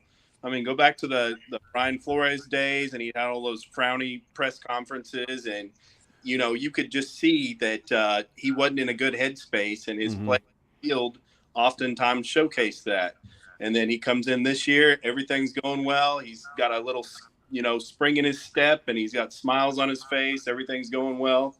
And then, San Francisco happened. I think San Francisco happened because he was afraid of Bosa. I think Greg Little. I think so too. The big flag to him, and he was always looking over his shoulder.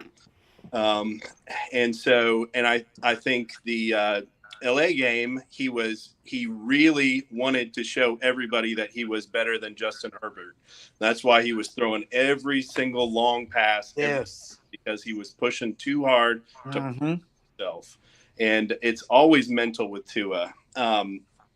But going back to what some other folks were talking about, we have already kind of sealed our fate with this one. This team is all in on Tua. Even if we lose the rest of the game this year, he's going to be our quarterback next year. We don't have another option. Right. You could say open competition versus Skyler, but we don't have money to go pay $100 million for whoever. We don't have draft picks to trade for anyone. No, we don't. We got. And so I really think what we're going to have to do is figure out how to get Tua in the right headspace, because that's the best version of Tua we're going to get. Agreed. I think that, one of my biggest frustrations with the Miami Dolphins for who knows how long, I mean, how many running backs have we had? How many offensive linemen have we had? The running game has been crashed, and we just, no matter what we do, we got some pieces on the line. Armstead's good. Connor Williams is always ranking at the top of the PFF. Robert Hunt's pretty good. He ranks pretty high in the PFF. I mean, that's 3 of 5, and we just can't run the damn ball. I mean, Chase Edmonds was supposed to be good. Mostert was supposed to be good. Jeff Wilson was supposed to be good. Nobody can get it done. So I don't know what we need to do. We're better at pass protection, which is the oddest thing. We signed Armstead to be a great run blocker, and it seems like he's not even blocking in the run for some reason. And Phil, would you say though that did McDaniel give up on the run too fast against LA? Like it wasn't like we couldn't necessarily run. Did he just give up? Is he too quick to get? Sometimes the run takes time to get into a groove. Not every run's going to be 6 yards a pop. He's definitely been very pass happy this year. It's hard to criticize him because the pass has been very successful this year. Deep ball. I think that maybe you guys disagree with me, but I think people are being too hard on Mike McDaniel. I think he has done an outstanding job this year until I think, the LA game is the first time where I can really say McDaniel's sucked. But, he's a rookie head coach, and he's a young guy, and every bit of adversity he has, he's going to learn from. And so I still see a lot of potential in him. So I don't want to hear McDaniel. this too. I squarely put all the blame on Tua. The guy seems like he doesn't even have the gumption to even stand up. Like there was plays that he could have audibled out of, and he didn't. He didn't have the balls to stand up to McDaniel and audible out of the play to correct it himself.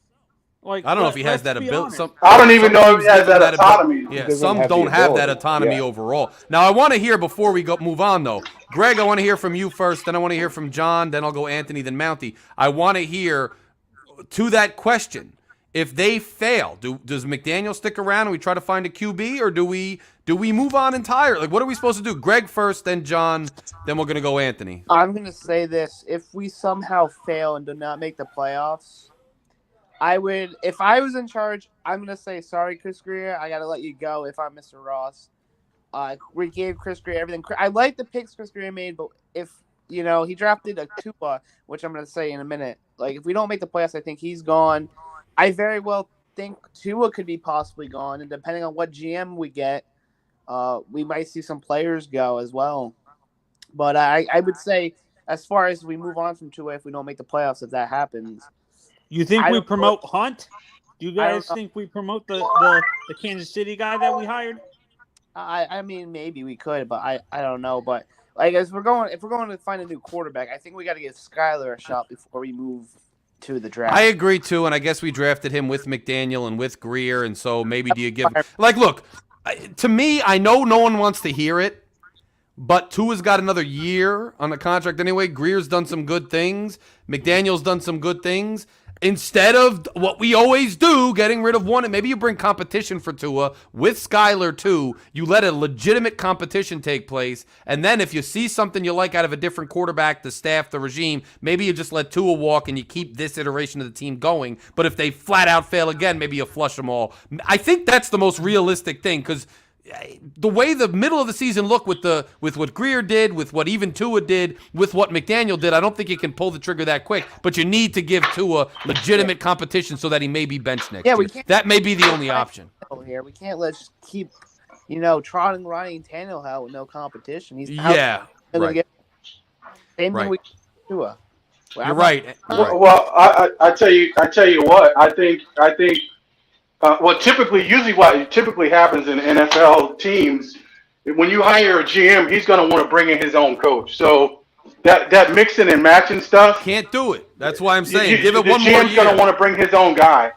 Give him another year, and it's either Greer and McDaniel move on together, or you flush the whole thing. But you give him at least another year to see where it lands. John, what's your thoughts on this? Yeah, I mean, I think we're forced to give this another year, but let's not make a mistake.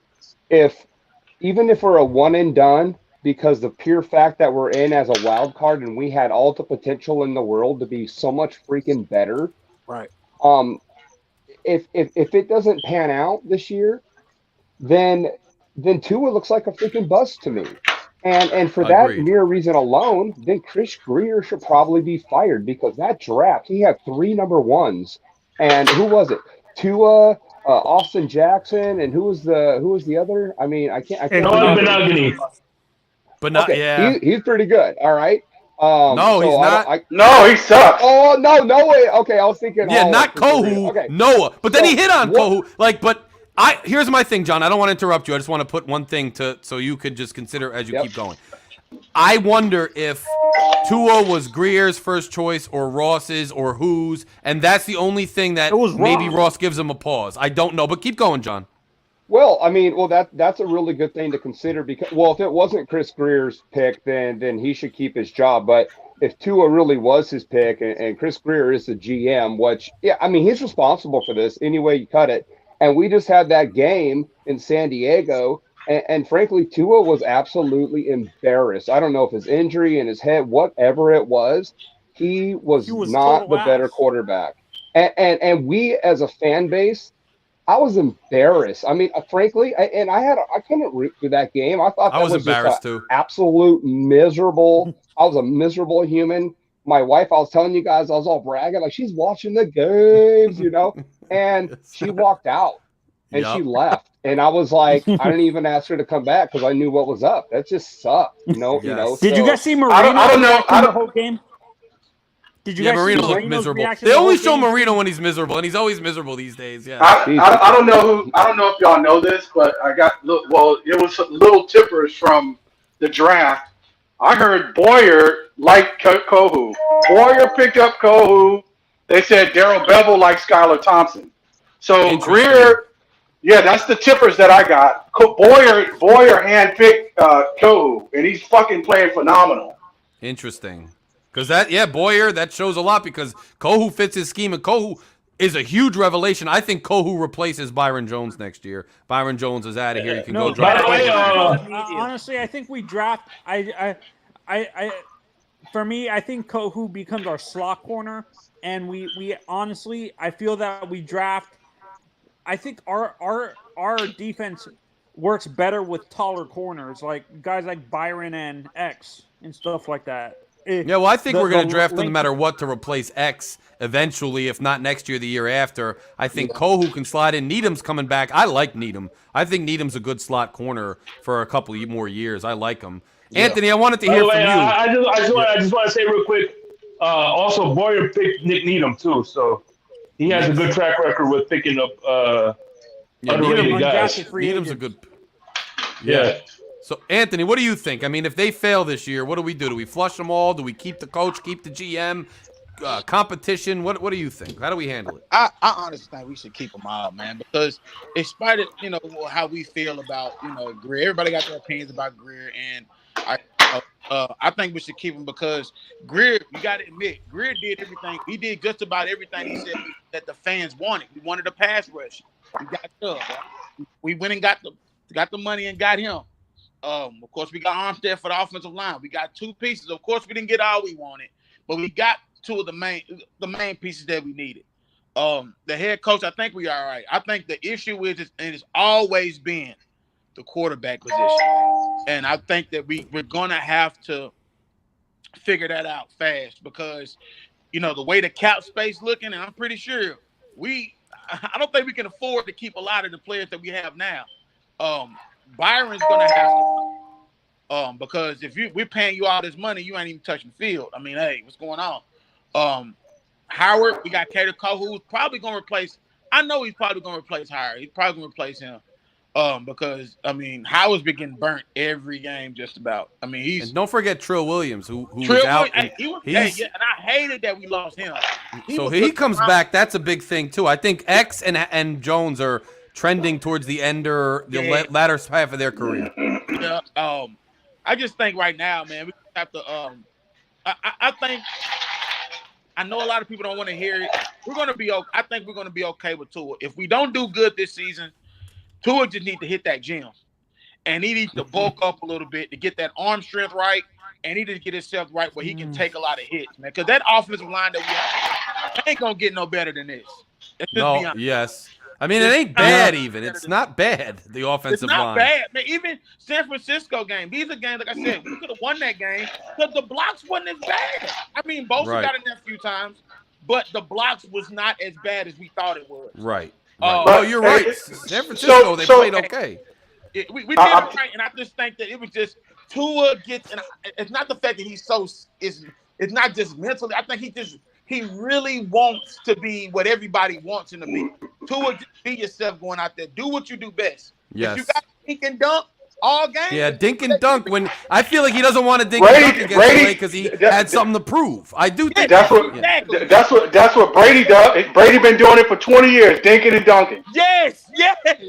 Somebody said it. No, yes. And for me, when it comes to Cap for life. Yeah, Capo, what up? Yo, Cap. Hey, man. Hey, hope you all doing well, man. Speaking of the block, man, the block is hot tonight, man. The panels are popping everywhere, bro. I'm going to try to be here as much as I can, man. But, man, it's fuego, man. The topic at hand is real, bro. Hell yeah. I've been following them all week. I've been on there. I was with TD. I'm on the comments. I'm sending super chats. I've been up. I've been listening to Color at like 5 in the damn morning. Miss Finn's right after it on the way to work. I'm leaving. I got Doug programmed up while I'm driving with his damn film breakdowns. Then TD again. Then Big O has got Cam Wolf on. And then Omar Kelly diverts the whole conversation to the defense. I'm like, Omar, what are you doing? And it's just been crazy, Cap. Man, it's been crazy out here. As it should be. Hey, my concern, my biggest concern with Tua is, one, his accuracy down the field and his ball placement against man coverage. When guys go zone, he kills them. He tears them up. Yep. But when you get guys, when he's playing against man, his ball placement is all over the place. It's behind the guy. It's high. Like, he can't put it right where out in front of the guy to where the defender can't make a play on the ball. Hey, so that zone shit makes him look like he's fucking really accurate. Hold on, I got to disagree a little bit because Tua made some big boy throws throughout the season. He did, man. At the Detroit game, like we can sit here and say, "Oh, Detroit wasn't nobody, the Bears wasn't nobody." That's cool to say, but we don't pick the schedule. But Tua put us in that game. I agree, Anthony. He underthrows. And you're right. He underthrows. I can't say he's bummed, but he made some. But I got to tell you this. It's not just the fact that he does it every once in a while. It's consistency. Right. He's got to show that he can consistently put the ball where we need it. I agree with that. And teams are not I need a 75-yard bomb. You don't have to do that every play. What are we talking about here? Just moving the ball down. All right, hold on. So John's got something to say, which I might disagree with. I'm about to get fired up here. Yeah. We're talking about an NFL quarterback making NFL throws. What the heck is this guy doing on the field? And Frank, my opinion, honest opinion here is, Larry, and it sounds like you might disagree a little bit. I don't think this guy hits the deep ball at all. Really, he might have hit 2 this year. He hit like how many Tyreek slows down. He slows down a couple times. He also hits him in stride multiple times. He hit him in stride the last game when he sucked against LA. That was in stride. He hit him in stride, and Buffalo hit Waddle in stride gorgeously, which won the game. He hit Tyreek in stride twice against Baltimore. He hit guys. I saw some where they slowed down, but he also hit him in stride quite a bit. Hey, Larry. Larry, And show me a time. hold on. There's no quarterback in this league that hits deep balls at more than like a 50-60% clip anyway. So none of them are hitting 100% in stride. So just say it. So Larry, show me a time where percentage pass. Low percentage. Larry, show me a time, even in collegiate film, when Tua hit a deep 7 ball. I can tell That's a deep corner route. I can name 20. Dude, he hit Edmonds in the hands against Cincinnati, but who did he hit a couple weeks ago with that gorgeous pass right in the corner of the end zone against Chicago? Okay, Chicago. What, Trent Sherfield? Trent Sherfield? Perfect. Yeah. Yeah, he was wide open. No, he wasn't. No, he wasn't. Yes, he was. No, he dragged his feet in the end zone to catch the ball. It was a gorgeous catch. What are we talking about? Right. He was still wide open, though. How you gonna be wide open? He beat his man. He beat his man. And Tua hit him perfectly in stride. What do we want? Larry, could I say something? Yeah. Larry, could I say something real quick? Yes. Well, for me, when I looked at Tua, I admit I'm not a big fan of the kid, and I never was, by the way. I'm just saying what I see. Right. Okay. But now that teams are starting to play umbrella coverage on him, which is forced, do you think he has enough consistency to throw outside the numbers all the time? No. With teams I think that's umbrella maybe. coverage I the don't rest of the think his season? deep ball is the problem, but I think his outside the number ball might really be a serious problem because that's not a low percentage pass, and he can't hit it at a high percentage. So Larry, you said outside the numbers. That's a 7 route. That's outside. That's to the sideline. I'm not talking about the deep sevens. I'm talking about when out route, like a 15-yard out, he struggles with. Because there's no float to it. There's no touch. That's a buzz. That's a laser that you gotta hit quickly, or it's a pick six, and he struggles. That I agree with because it's facts. We ain't seen him hit those consistently ever. Did we ever find out? Did we ever find out who said last year that Tua can't make all the throws? Who said that? Somebody alluded that it was X. I think all of us saw like a player. Omar said it from the locker room. It was somebody. I think that it's Van Noy. I think it was Van Noy that said because it was last year. It was last year. It was last year, not the year. I think it was. Somebody said it might have been X. Dude, he can't make all the throws. Until he shows me otherwise, I don't want to talk about the deep ball. Doesn't concern me. What concerns me is the out routes that we needed when there's inside leverage up the field. You need an out route, and you need it quickly into the sideline. He's hit a few, but he hasn't hit many. That's a big problem. Throws. Yeah, bro. Intermediate outside throws. Both concern me. What's scary to me with Tua?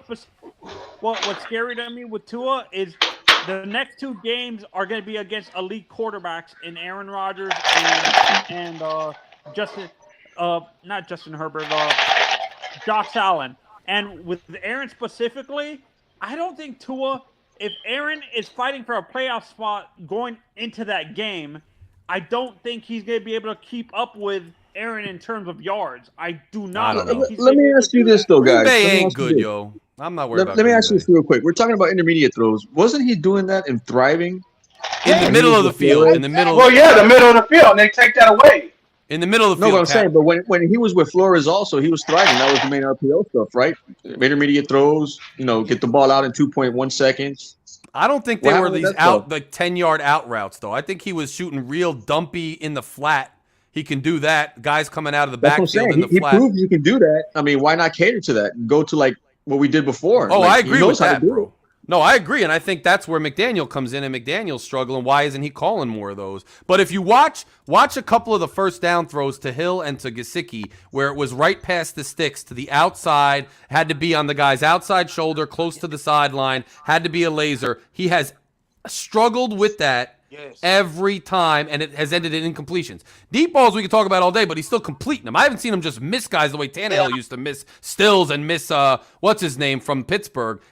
Mike Wallace. Tannehill just missed that every time. Like he ain't missing, but he's missing outside throws for first downs all the time. That's a problem, yo. So Larry, can you say? Hold on, let Matt.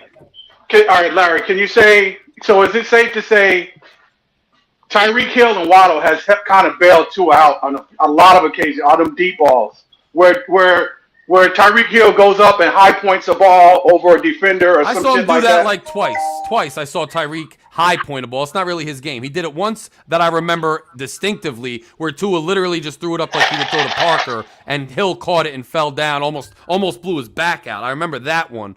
And then I think it's just more sometimes they're a little underthrown, a little, and other times they're right on point. But I'm telling you, look at the stats, look at all the star quarterbacks. That's a low percentage throw. A lot of times it's a little under or a little overthrown, and guys have to reach out for it. And I think Tua honestly has hit 50% of those right on the money, which is a good clip. And then he's completing probably 70% or something, which again is a good clip. I'm not saying Tua's great. I'm just saying if we're looking at his problem areas, I don't necessarily think that's the primary one. I think his outside throws are problematic because they take away the middle of the field. He can't complete to the outside. That is a legitimate, real-world problem. Like, why isn't Hill breaking it off to the outside? Maybe because Tua can't complete that pass. That's a real problem. Yeah, no, that's all I'm saying. This is a question about the route concepts that we've been seeing with McDaniel. Do you think the reason why he has more in breaking, most of his route concepts are in breaking,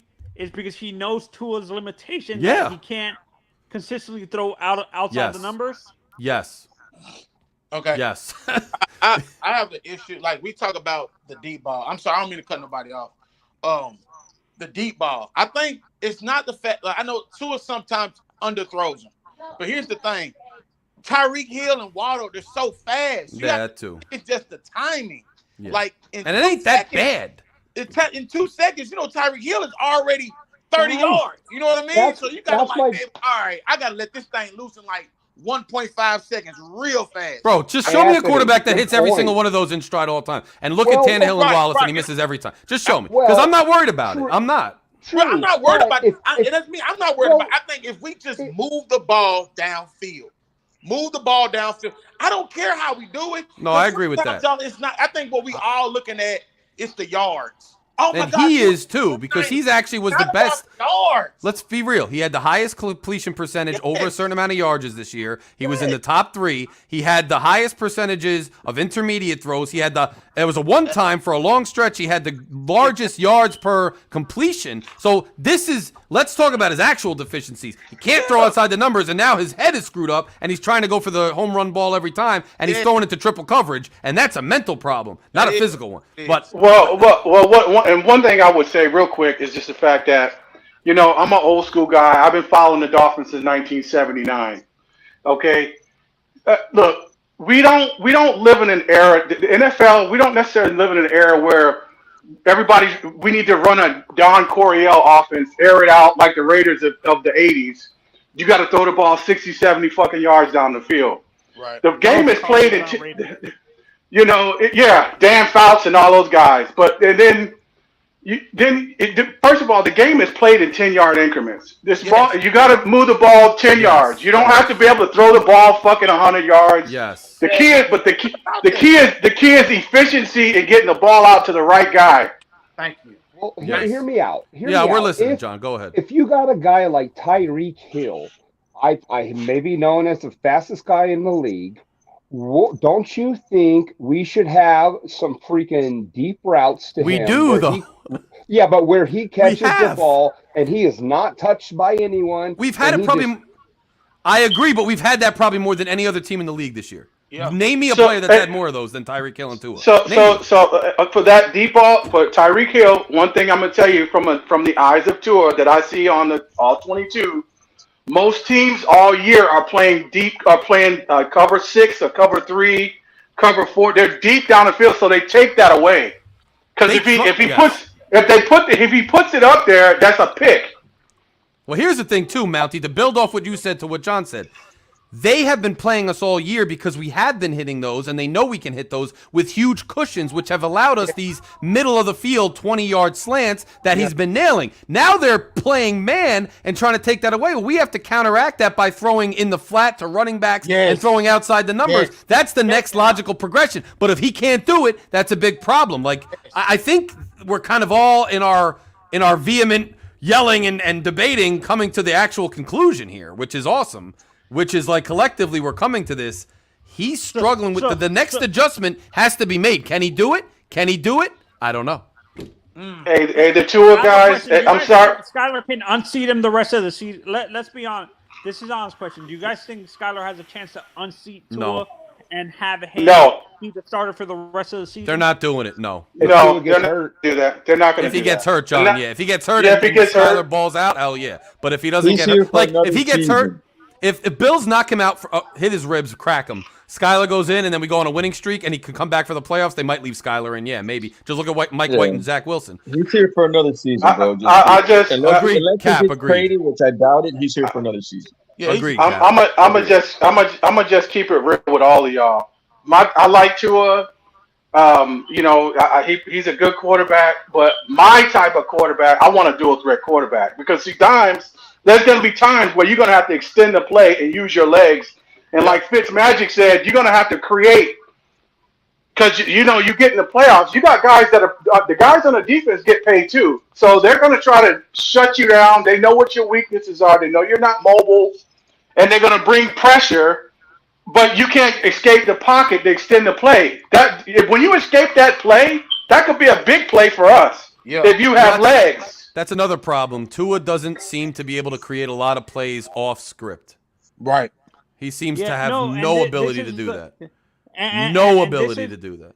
Yeah, and Larry, I'm not sure if you guys agree with this. It seems like the traditional pocket passer is starting to be like, besides Josh Allen is mobile, but he's mainly a pocket passer. But the traditional stand in the pocket Allen is a passers like a beast. Tom Brady and a Peyton Manning are becoming dinosaurs and stuff like that. Well, Type of quarterback. I think pocket passers like that, you need a complete team around you. We tried to do it with Tua, and we did it to the best of our ability. If he can't succeed Let me with ask this, he Larry- can never succeed. The guys off Let me ask script you a allow question. you to do other things. And yeah, go ahead, Cap. Sorry to Herbert. butt in, man, but No, it's fine. you guys talked about Josh Allen, man. Josh Allen, I mean, why is it that we can't do what Matt Milano did to our quarterback? I mean, like, why is it that we just can't get that little second late nudge in or like shove, you know what I'm saying, or something to take advantage of, you know what I'm saying? Like, we're in the elements and everything's against us.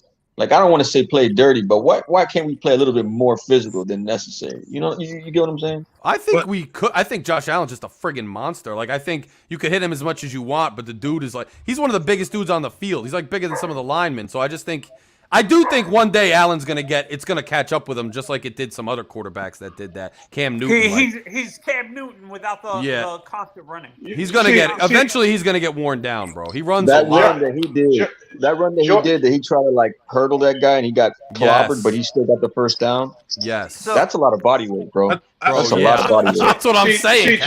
Josh Allen is one of those guys where you gotta make him self-destruct. Meaning, there's times where Josh Allen can be very cavalier and become a gunslinger, and he starts throwing interceptions. Yeah. See, that's what we rely on. I don't think he's a pocket passer either, because somebody on Facebook said I don't think I would call Allen a pocket passer. Allen uses his legs a lot, bro.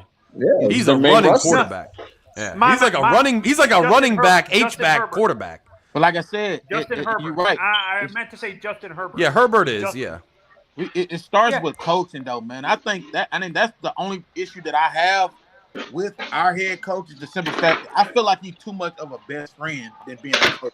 That is a problem. Like the running, we run the football. We got the running backs. We got the O-line. We got everything. I would be throwing my clipboard if we only ending the game with 23 yards, 15 carries. That's driving me crazy. Did you hear him today on the press conference? What? Anthony, did you hear him? Huh? Did you hear him in the press conference today? No, I didn't watch the press conference. He was John, referring to the same thing that he's talking about. That he said that he pretty much, if he needs to scream at players, then those are the players that he doesn't want on his team. That's pretty much what he said today. Yeah, I saw that. Because I'm gonna tell you right now, if we had Harbaugh or we had Sean Payton, Tua wouldn't be playing. I'm gonna be honest with you. Tua wouldn't be playing, and some of our offensive line would not be starting. We'd be swapping a lot of players every week because it doesn't. Yeah, no. Yo, we need Anthony, to run the football. I've said this multiple times before the season started. This is what's gonna hurt. Gonna hurt this guy. He's too much of a players coach. Hey, I'll be right back. At least with certain players coaches, Okay, like a Pete Carroll, he he has he can stand up to his players. He's a players coach, but he has the balls to stand up to his players. I think McDaniel is too nice. Yeah, he is. John, what do you think of that? I see you chomping at the bit. Yeah, I just like look at. What do you think about that stuff? Look at the last guy that was in here, Flores. He got ran out of town, right? And it was like it seemed like Tua and his relationship wasn't good. Like Flores was too hard on him, or I don't know what was going on there. And then you get McDaniel in here, and then Tua's like, "Yeah, I love this guy. You know, we talk at night, and I text him things, and like it's all good. You know, so." I don't know. Maybe the guy's just trying to keep his job. Like, I don't know what Tua needs. Like, I'm seeing different coaching approaches, but I'm seeing some similar results. No offense, but like when it comes, when the rubber meets the road, we're gonna look back on this season. We're gonna say, "Dang, started out good." Then Tua got hurt. Then he came back and it looked real good. Then I don't know what happened. December came, and then we had a wild card. And so yeah, where are we at here? Like this guy, I just feel like Tua just dominates even our coaches. Like I feel like we've made a huge mistake drafting this kid. And what could have been if we just made some other pick? Like what? I mean, Justin Herbert. Well, I really think. Yeah, look, I really think to John's point that I've said this from the beginning, especially when Tua had shown me nothing, even more so, but I still believe it. The Tua-non, Tua-near phenomenon, the cult of personality around this kid is so pervasive and so all-encompassing. To John's point, he hit a really important point right here, which is like Flores gets run out of town. Now, like McDaniel, this is what I feared when we hired McDaniel. You can go back and watch my videos. I was like, I don't know. Did they just hire him to coddle Tua with the stupid plane video and all that? And for 5 games, it looked like, oh, that's a great hire. Even I said it because it looked like it was working. But is it going to work at the end of the year if we still wind up around 500, getting killed in the playoffs? Then, like John said, it's the same result. And is it because of this cult of personality and this, I don't want to say fragility, but like this coddling of the dude? I don't know. I don't want to blame him, but it seems like this coddling thing. Yeah, it's so cute. They're watching MacGruber and all that, which, by the way, I love SNL humor. It was kind of funny here and there, but I thought there's some element of their personality that's a little corny. And I'm like, I guess it works. But when it stops working, it gets old really fast. So, I want to bring up this point. Yesterday, I was on a Twitter space, and I brought up the point that Magoo said it himself. He did not fire Brian Flores because of performance issues. He fired, and I said this as a joke. I said this as a joke, though. I said he fired Brian Flores because Brian Flores didn't want to wear the knee pads. Right. Jesus. That's what it was. I love how he says that, and then he just like puffs the cigar. Like he just interludes with these analogies that are just amazing. And he's just like, they didn't want to wear the knee pads. Like it's just great. Shake. I love every part of it. I do. I just do. See, he's Shake Goodman. He's here presenting the case. Let's be honest, guys. Do Yes. you think we might end up waiting for, since we don't have a first round pick? Do you think if we had a first round pick, we would have drafted a quarterback to replace Tua next year? Well, that's the thing, though. That's what sucks about our freaking owner losing it, because we probably would have had the ammo to do it. And maybe we don't have Chubb, but do we really care? Well, I mean, by the way, where's Chubb at? That's nothing we can really do about it. And at the same time, you got to understand, though, like, even if we go in the draft and we drafted a second round, we don't necessarily have to have a first round quarterback, because you can always find a diamond in the rough somewhere in those drafts. the Jets know that. Yeah, he on our bench. He wear 19. Zappy. Yeah. Yeah, and number 19. Oh, man, I want to see him. Look at Purdy, yo. Look at Purdy. Purdy, yep. Oh, my gosh. Are you kidding me? I mean, that was Purdy. The 7th rounder could never beat out Tua, ever. And the crazy part about it is the best players come at the back of the round because they're hungry to get that. Yes. Yeah. I mean, you can't make up that. Let's just put in perspective one more time that we drafted Tua over Herbert, okay? I mean, no matter what happens, that hurts. Hey, Larry. Yeah. We drafted Tua sight unseen, basically. No pro day, no combine, nothing. Crazy. Injured. Yeah. Small. No. Yeah. And Larry, you know what? Here. The funny part is, Money, during that Shake draft, says, because I it was sells banging the table tickets. for Herbert. Oh. I was Oh. banging the table for Herbert, and people back me Tickets. saying this kid is going to be Tannehill 2.0, saying he's overrated. But if Herbert had the talent around him that Tua had, Yes. look, he lost his top receivers and running backs his Dude, senior year. If we had Herbert on this team, like, come on. Like, I don't even. Listen, It would be He would have a epic. Super Bowl. Yeah, when Tua got drafted, that Tua sucks. became the Yeah. when Tua got drafted, he became the number one selling jersey in the NFL. That's what it is, dude. You know what? Well, Can that's I sad say for this us one then. thing? It is sad. I'm gonna say this one thing. I think at the end of the day, for one, it starts with the hire. You know, I like McDaniels. He's a good coach, a good maybe offensive coordinator, maybe I don't know. But the biggest issue that we should have started, we can't keep hiring rookie coaches. That We too. need somebody Nope. that already know what they want and what they're gonna do. We got turned down, I'm pretty sure. We gotta fix everything. John. We gotta take everything off.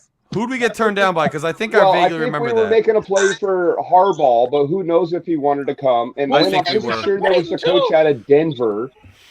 No, you're right, because we tried to get Peyton #1. We tried to get Harbaugh, I think, because I thought it was interesting, and Zach Santola said this to me. He thinks that he was making a play for him. As soon as that news came out about us getting fined and Magoo being in trouble, Harbaugh withdrew his name. So we might have been after Harbaugh. You're right. Yeah, and who knows? Frankly, who really knows who we were after? It could have That been too. 10 different candidates. At the end of the day, we ended up with McDaniel, who I honestly think is a good coach. I mean, I happen to like the guy. Me too. And I hope he succeeds with Skylar Thompson here very soon. Me too. Yeah, good. and I like Larry, that. Larry, this is Yeah. what I like that. I want your guys' opinions on this. I understand why we have. I think I hate having. I understand the system is successful, the Shanahan system, but I kind of wish a guy like McDaniel went Guys to out here another getting system. doorbells rung, getting Sports Center from 1996 calling you. What's going on? All right, never mind. Go ahead, Tony. Jesus, it's getting wild out here. You're getting it, Tony. What I was gonna say is I kind of wished McDaniel went to another system and learned underneath another system before he could, because being in the same system can actually hinder you a little bit because you're not learning other offenses and stuff like that. He's been under the Shanahan system most of his career. Maybe he should have went to Sean Payton, learned under Sean Payton for maybe a year or so, then became a head Well, coach. he did. He learned under Dennis Green for a while. He learned under a few other head coaches besides Shanahan. He has.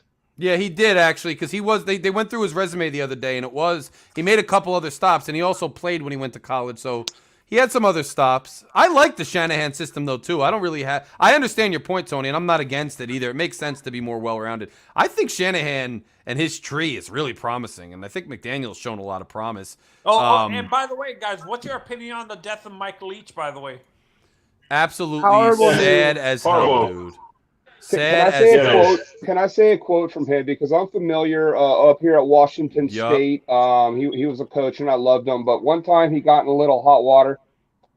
Well, I think this was up here, or isn't it? You guys will let me He know. said a lot of crazy things, but I He love them said- all. He had said something about, yeah, them boys and their fat little girlfriends, and it was just the He funniest did. damn thing. He Yeah, did. so yeah, it's sad No, because and we'll when miss you stuff look like at- that. He was a national Guys, treasure, dude. Bro, he talked about when you look at the offenses he influenced, look at the Kansas City. That his air raid offense influenced that Kansas City offense that Mahomes is running. Cliff Kingsbury too, and Cliff Kingsbury's as well. Yep. Yeah. I mean, he was an the absolute offensive gem, end. bro. Yeah, no, he should be he should have been in the Hall of Fame. No matter the wins he has, no matter the amount of wins he has, he should be in the Hall of Fame already. with the 61, innovation right? created. 61 And years old. by the way, just to the person commenting on Facebook, we are live on YouTube. And if you go to YouTube and you type in Phin-Addict Fury, I actually put the brand on the thing real quick. Yeah, come join Phin-Addict us. Fury. See that on the bottom? Phin-Addict Fury. Type that in YouTube. Subscribe to the channel. Join us. We are live on YouTube every Wednesday at 7. They were asking if we were live on a separate platform because this is also Anthony, running I on have a Facebook. question. Have you noticed in general, have you guys noticed the cornerback position is getting taller and taller now? You're not really seeing a lot of corners under 6 foot now in college. Oh yeah. It's I have a cousin right now that's playing. He's getting ready to. He's in high school. He's getting ready to graduate. He's in Texas, like top 5-star recruiter. He's 6'3", playing corner. Tell him to go to Colorado. No. No. What's your? Go to where he. I might know him because I'm watching the recruiting. I watch recruiting. What's the kid's name by chance? Travis Crawford. Oh, he's a 5-star in Texas. He's supposed to be a 5-star in Texas. Damn, bro. But he's 5 stars he's commanding pretty a lot, good. getting a lot of NIL money nowadays, yo. He's not bad, but I mean, I just think that like like you said, they've gotten taller. You know what I mean? And I think that's How tall is Kohu? Does anyone know? I don't Is he know. a tall guy? Let's see, dude. He's 5'11". Who's 5'11"? Oh, he's a shorty. But he's, Kohu's 5'11". Not short, but pretty alright. tall, but not like towering. Not 6'2". 5'11", 5'10", 5'11". No, but he has a 6 foot. He has a 6'1" wingspan though. His arms are long. He's short, but he's like he's like Noah. He's like remember that Noah corner we had? Smith, was that his name? Who had the tall ass dude who had that long ass wingspan, caught that one-handed interception. Was that his name? Yeah. Smith? Who was his name, yo? Sean Smith, yo. He was a big tall dude. Like I remember that's when that thing kind of started with the tall corners. Oh, dude. I'll tell you right now, that boy from the Jets, he is Sauce, legit, man. Yo, I wish we had Sauce. Bro. God, dude, Sauce. He's 6'2". Legit. Sauce is a monster. He's not afraid to hit. Yeah, Sauce is good. Not dude. afraid to hit. His coverage is outstanding. Yeah, he's good. I mean, dude. I hate the Jets, but he's good, bro. So is Quinnen Williams. I just hate his stupid sack dance. His sack dance pisses me off, but he's great. So. Yeah, the corner I like is the guy from the Cowboys, Diggs. But hey, I'm gonna say y'all right now, Wilkins. Diggs' brother. Wilkins has been beasting. Wilkins has been beast mode. Oh, yeah, I guess we're gonna have to pay that guy, or he's gonna walk. But I don't even honestly know what our financial situation. I just know I don't want to look, and now I know it ain't good. It's not terrible, but a lot of it is because they know we're gonna pay him. He's getting paid. Yeah. But let's not forget. You're saying it now? Guys, he's getting paid, bro. He's getting paid. All right. Period. With us. Adding $100 million to the salary cap, so our salary cap is going to go up. Actually, for everybody though. That's the everybody. thing. They raise it because the salaries keep going up over the time. Yeah. It's not necessary. Like, look, guys, we are going to be in. That football players. You guys complain that football players get paid. Look at the ridiculous amount of money baseball players get paid. You think? Well, yeah, because those teams have more money, man. Different. Those teams, they don't have a cap. They have a luxury tax, and then the teams are so old and so lucrative. They have so much money. But look, we're not in cap trouble in the immediate next 2 years. That's why this is our window. Yeah. After 2 years, we get in cap trouble because of this roster. So this is no joke that this is the window, which is another reason it's so troubling that we look like this. Because this isn't like, 5 years from now it'll be okay. No, this is like the next 3 years where we have to go back to the drawing board, bro. This is now. Because, we're going to be in cap trouble down the road. Right. We are. But I mean, like you said, the window's here, but it all, like I said, man, what are we going to do? It's always been the issue with Miami. The quarterback position. Since Dan Marino, it's been the quarterback position. And we got to figure that out. I like the reason why I want Skyler the rest of the season. I understand if Tua doesn't get injured, he's the starter the rest of the way. But I think Skyler's athleticism fits a lot better because you can do more RPOs with Skyler than you can do with Tua. But I mean, what have we seen with Skyler, though? We really haven't seen anything this season. Yeah, I like Skyler's potential. I like him a his lot. I just haven't seen potential anything that I'm preseason, sure but about yet. it's bum. Doesn't mean I'm hating on the kid. I just don't know yet. And by the way, we have a Bills fan who's on Facebook who's being really cool, thanking our fan base because our fan base, I guess, donated money to Von Miller's charity. Yo, man, it's gonna be a tough game this Sunday. I got Western New York, man. It's cold out there. You guys bring the heat all the time. It sucks for us as Fins fans, but. God bless you, man. I know it's going to be a lot of snow this week. I actually looking forward to a snow game. Snow games are fun. What was embarrassing for me during that Chargers game? We were in a dome and they were using heaters. I'm like, what the hell? That was stupid, bro. That was a bad look because everybody's talking about that. I don't know what that was about. Long sleeves too. Dude, I'm like, what is that? Oh man, I was like, this John, is not good. Yeah, you live in Seattle. I live in frickin' Jersey. Like Greg lives in New England. Like we're like, bro, like. Get used to the snow and go out and play, okay? Like, heaters in California, sir? Because it's a little bit like a brisk wind. You guys got to get over that. You guys got to stop. Yeah, no, and you know what's scary? I've been reading the weather this whole day. Apparently, guys, it's going to be a negative 13 wind chill with the wind is going to be like 30 to 40 miles an hour. Hey, no, I heard it's like 30 or like 27, 28 degrees at the coldest. What do you mean then? I got a Buffalo fan from Buffalo telling me right now, telling us, lake snow and 15 degrees. That's cool. We got That's cool. Bro, that's like the blizzards. Greg, you know the blizzards when you go outside, it's just hitting your face, the hard-ass snow, and it's kind of fun, but it's like your ears are going to freeze off in like 2 minutes. They better get ready. But let me tell you something. Growing up here, bro, snow football was fun.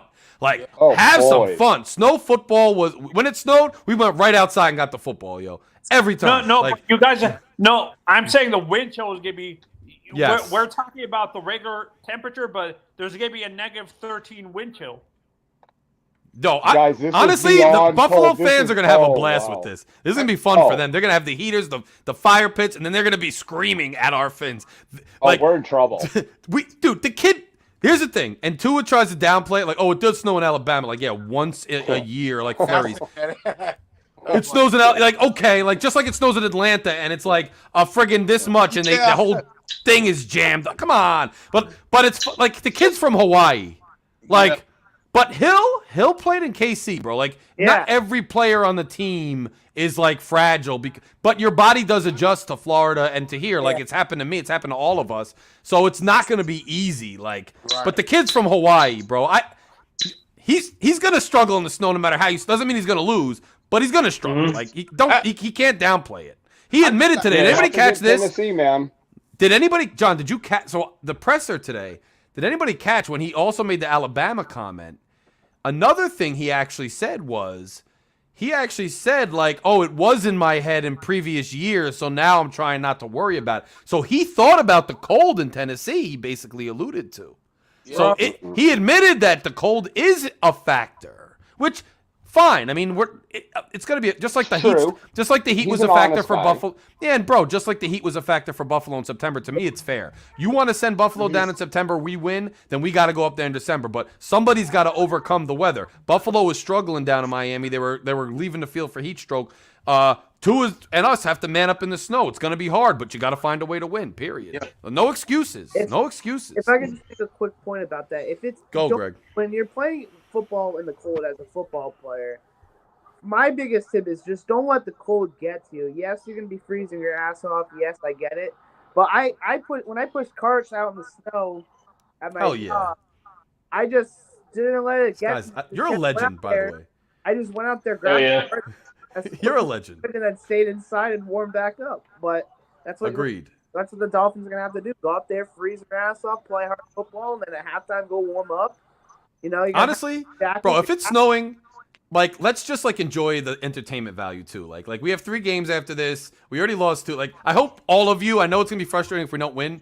But hopefully it's close and hopefully it's fun because those games can be fun. And I got the guy in the chat now saying that they got fans going shirtless. This is gonna be wild. This is gonna be wild. You know what's funny is last year Ryan they saw Ryan Fitzpatrick. Yes. In the audience with no shirt. Yes, that's right. Fitzpatrick was at the Buffalo game with no shirt in the freezing cold. You're right.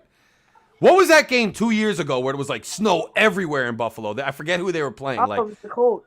the Colts, dude, that game was crazy. But see, when it gets that much snow and they're expecting like maybe 7 inches, it doesn't matter how long you played in the snow. Both teams are like, it's a struggle. Like Buffalo's more used to the cold, but it's just a crazy game. Anything can happen. Like you're gonna see a lot more of those fumble like Tyreek had type plays. Like it gets crazy. So it's almost might help us just by making it a crazy game and throw everything out the window. Honestly, I hadn't thought about it like that, but weather can equalize things, but also I'm sitting here thinking like if this thing's gonna blow up, man, it's gonna be pretty magical on a snowy night on Saturday on national television. Like this thing's about to go down one way or another, man. So I'm kind of excited. Like I'm genuinely excited about it. Well, if we blow up, let's do it. Or yes. I think we're gonna blow up. That's what I think is gonna happen. Yes. There you go. This is gonna be fun. It's gonna be epic. That's what I'm saying. It'll be a memory for all of us at least, and hopefully it's an epic game one way or the other. Because I just think it's fun. It's magical. It's fun, and Christmas is coming. I mean, they're gonna have the jingles on the broadcast. I mean, let's just enjoy life a little bit. What else do we have, Fins fans? What? I mean, it all falls on Tua. This game, Tua had 3. He got 3 whole weeks. He's had 3 weeks to get his stuff together, and these games count. This game right here put us in. It's either we in or we out. Yes. You know what I mean? So yes. Tua's gonna have to like put that pride aside. If we gotta do 5-yard bombs all game long, I'm cool with that. But like Tua is gonna have to step it up, change whatever he's used to. Which I'm kind of glad that we've all identified where the issue is. Where he can't do this, but the Chargers did this, and they're going to do that. Because teams are going to go back to doing that because they know that's Tua's kryptonite. Yes. So what we're going to have to do, Tua's going to have to identify the issue and go at it head on. Mm-hmm. He's going to have to do it. And McDaniels is going to come up with a good game plan because they're coming after Tua. I'm telling you that right now. Hell yeah. You saw them go after Mike White. They oh, my God. Destroyed that young man. But Mike White, the difference between Mike White is, man, he's a dog, man. Mike White is a dog, and bro. Buffalo hurts Tua every time. He's from Miami, by the way. Yes, John. Yes. John, you're right. You're right. Yes, they do. They But always. I tell you what, I tell you what, a running back, whoever's there in the back there blocking for Tua for pass protection, Milano comes up, then he needs to blow his knees off. Yeah. Yeah, bro. I mean, blow his fucking knees off.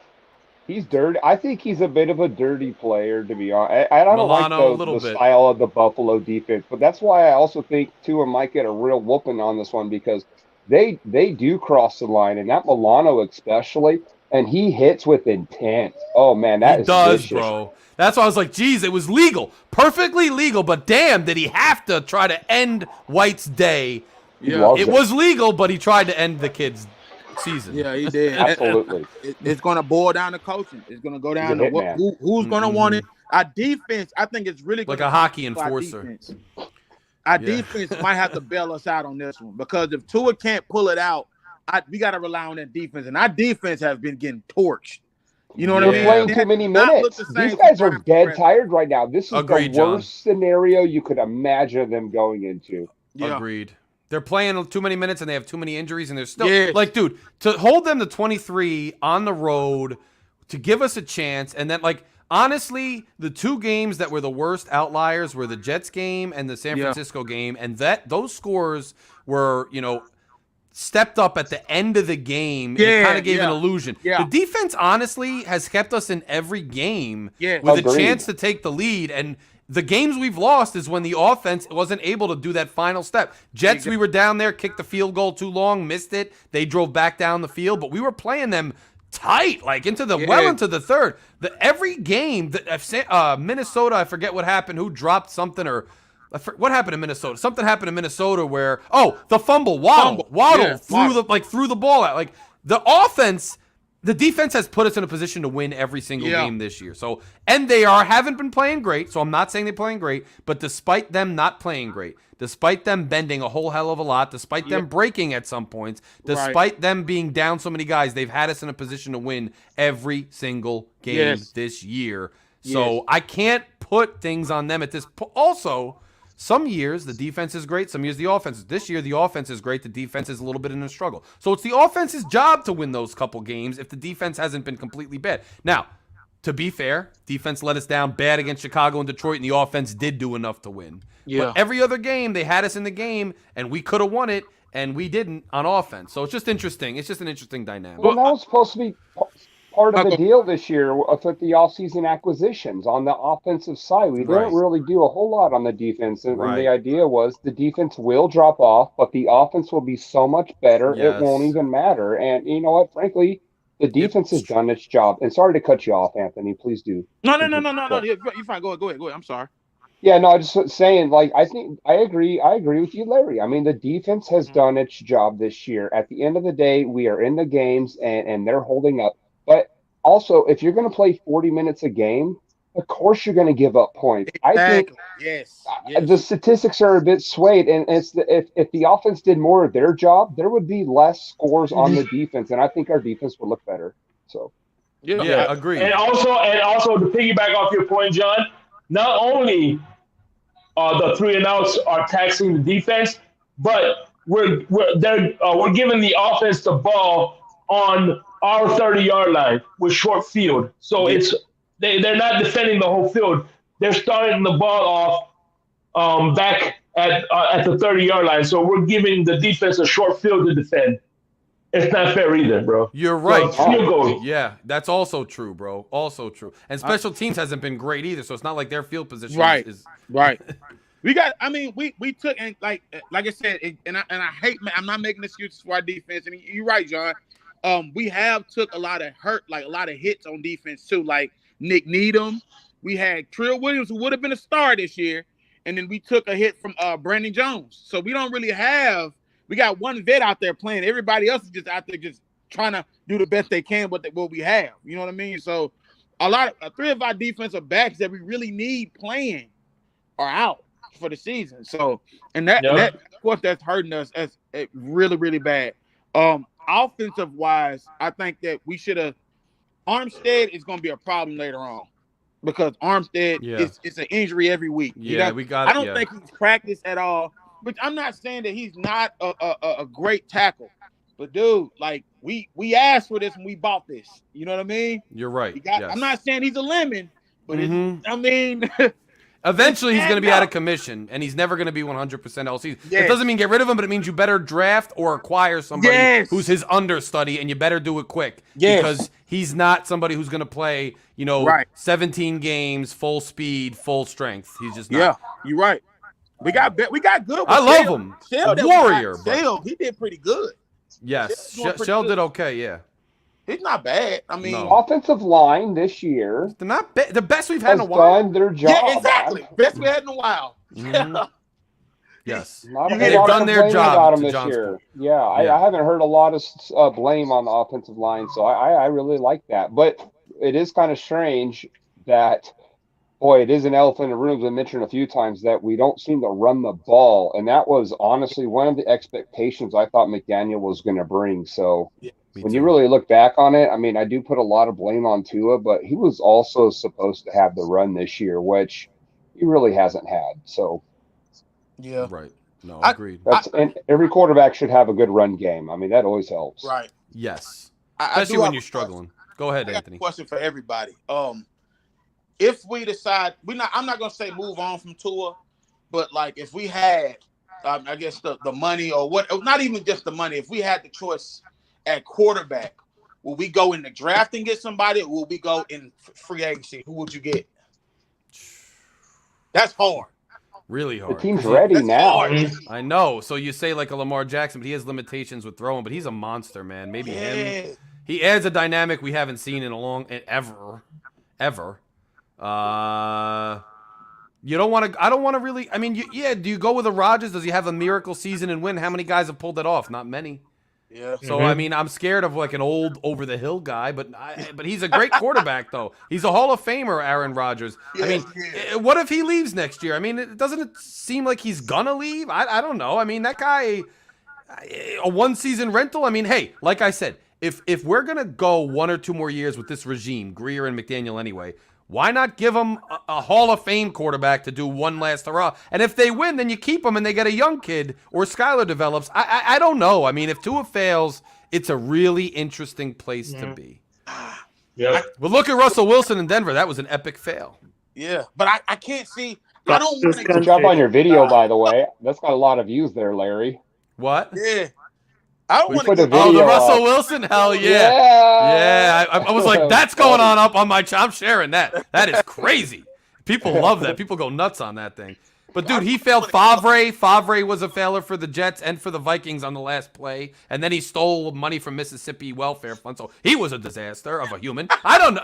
I mean, we got a lot going on with these guys. I don't know. It's I hit or think, miss. guys, I think that is what it is. We have what we have. Tua's going to be back next year. Skylar's going to be back next year. At the end of the day, this team's going to look awfully familiar to this year. Right. We're going to have to say, because even if we got rid of Greer and our coach, who really wants to come here right now? No, you're right. So No, we you have can't get to. rid of them. You can't. Not after this year. And that's why I say I think the only hope here, and I've made my decision. I'm sorry, guys. I've made my decision on Tua. I'm off. I was excited and all that. I'm totally off the wagon with him, and he needs and I don't think he's going to prove it. So to me, I think we got a backup, and that's my next best hope right now. So it's always the favorite thing on someone's team, like the backup QB. I'm at that level right now, and that's where my hope hinges. And Fair enough. We're Dolphin fans though, so I usually like the backup. I love Matt Moore, so I mean I just loved him for like 7 was years. awesome. You know what I mean? Yeah. Yeah. So. I hear you.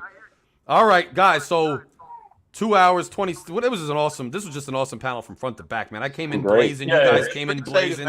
We broke some stuff down. We had a nice mix. Every episode is different, so it's dope. But this is one of my favorites. So let's just go final thoughts, man. Let's get ready for Saturday, and obviously I'll talk to you guys throughout the week and put out content. You know how we do. Mountie, final thought. Hey man, look, I'm trying to stay optimistic as possible. If we can keep Tua clean and safe and hurt, we got a shot. So that means everybody's got to communicate on the line. Keep Milano off of Tua.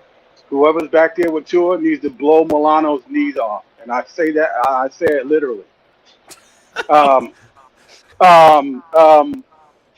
Look, man, I like Tua. I think he's a decent quarterback. Do I think he's the future? Not in Miami. I really don't. I think he's at or close to his ceiling already.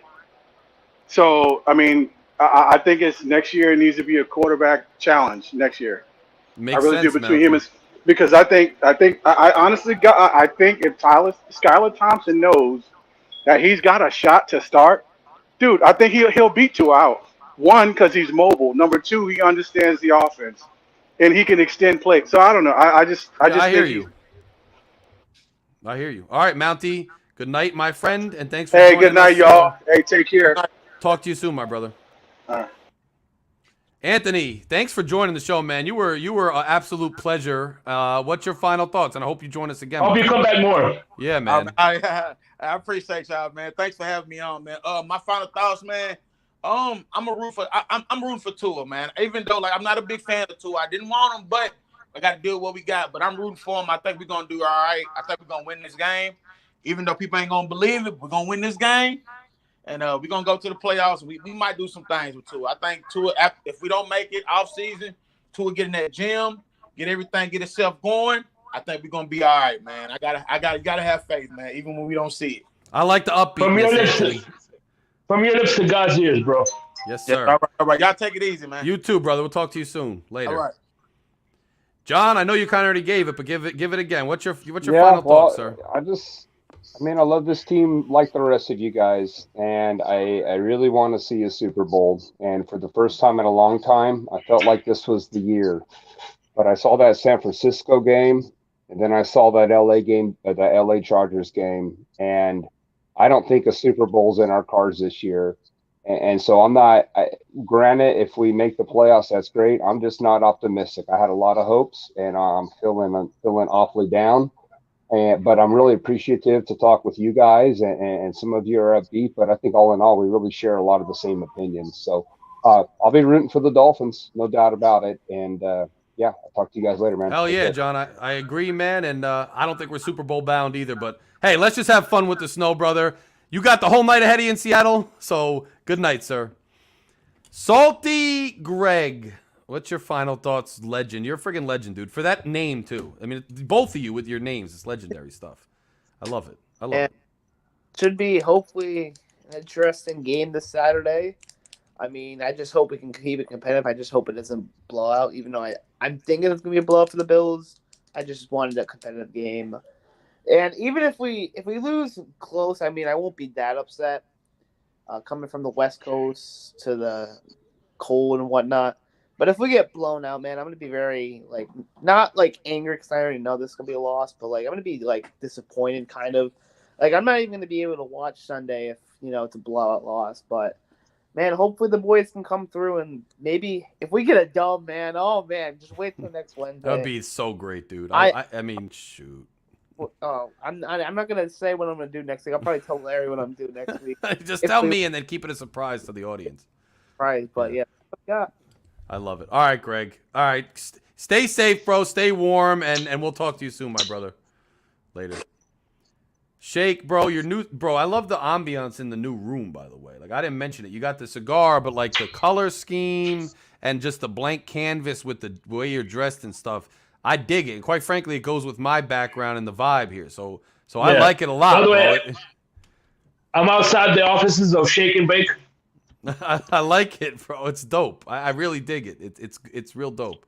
I think at some point on this channel you should have a little spin-off then. We'll talk about that later. But what's your final thoughts, man? I'm going to give you my closing arguments. If the glove doesn't fit, then you must acquit. I'm sorry. I'm talking about a whole different Buffalo player. Sorry. That's great. But in all seriousness, listen, I haven't given up on Tua. The season isn't over yet. Let's see. See, the thing about it is, there's a saying that I always that helps me out a lot. It's not how many times you fall, it's how many times you get up. At the end of the day, Josh Allen is single-handedly lost that Minnesota game. There's no denying it. And he lost those 3 games they lost was Josh Allen. Mm-hmm. Let's not kid ourselves. Mm-hmm. So at the end of the day, Tua has a chance to redeem himself.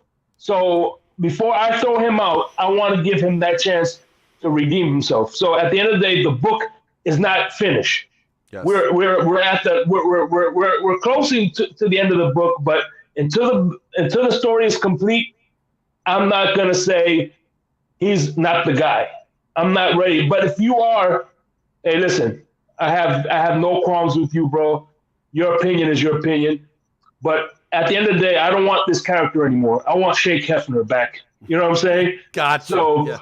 I want my salty Tua, and I want my victory pipe. So at the end of the day, man, fins up. Love Bills. Man, Shake is that dude. And look, they said everything. I don't have much to say, really. They said everything. Remember this. No matter how we feel about where the book is headed, no matter how many chapters have been written, the book has not been finished yet. It hasn't been written. There's 4 more games to the season. We can all have our different confidence levels about what happens and our own predictions, and we're all entitled to that.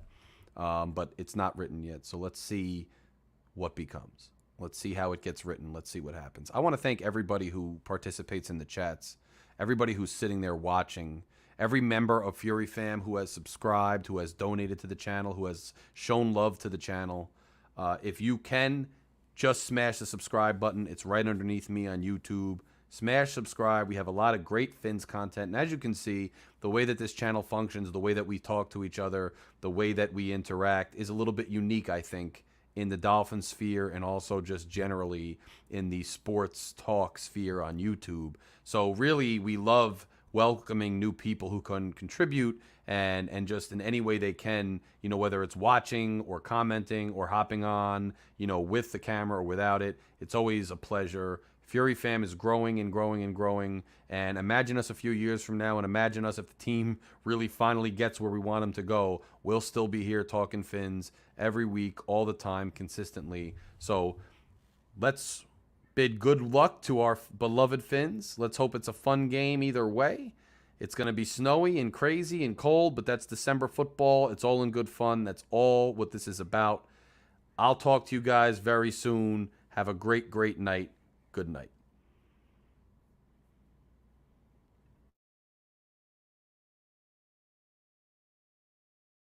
I know you heard me on the radio flexing.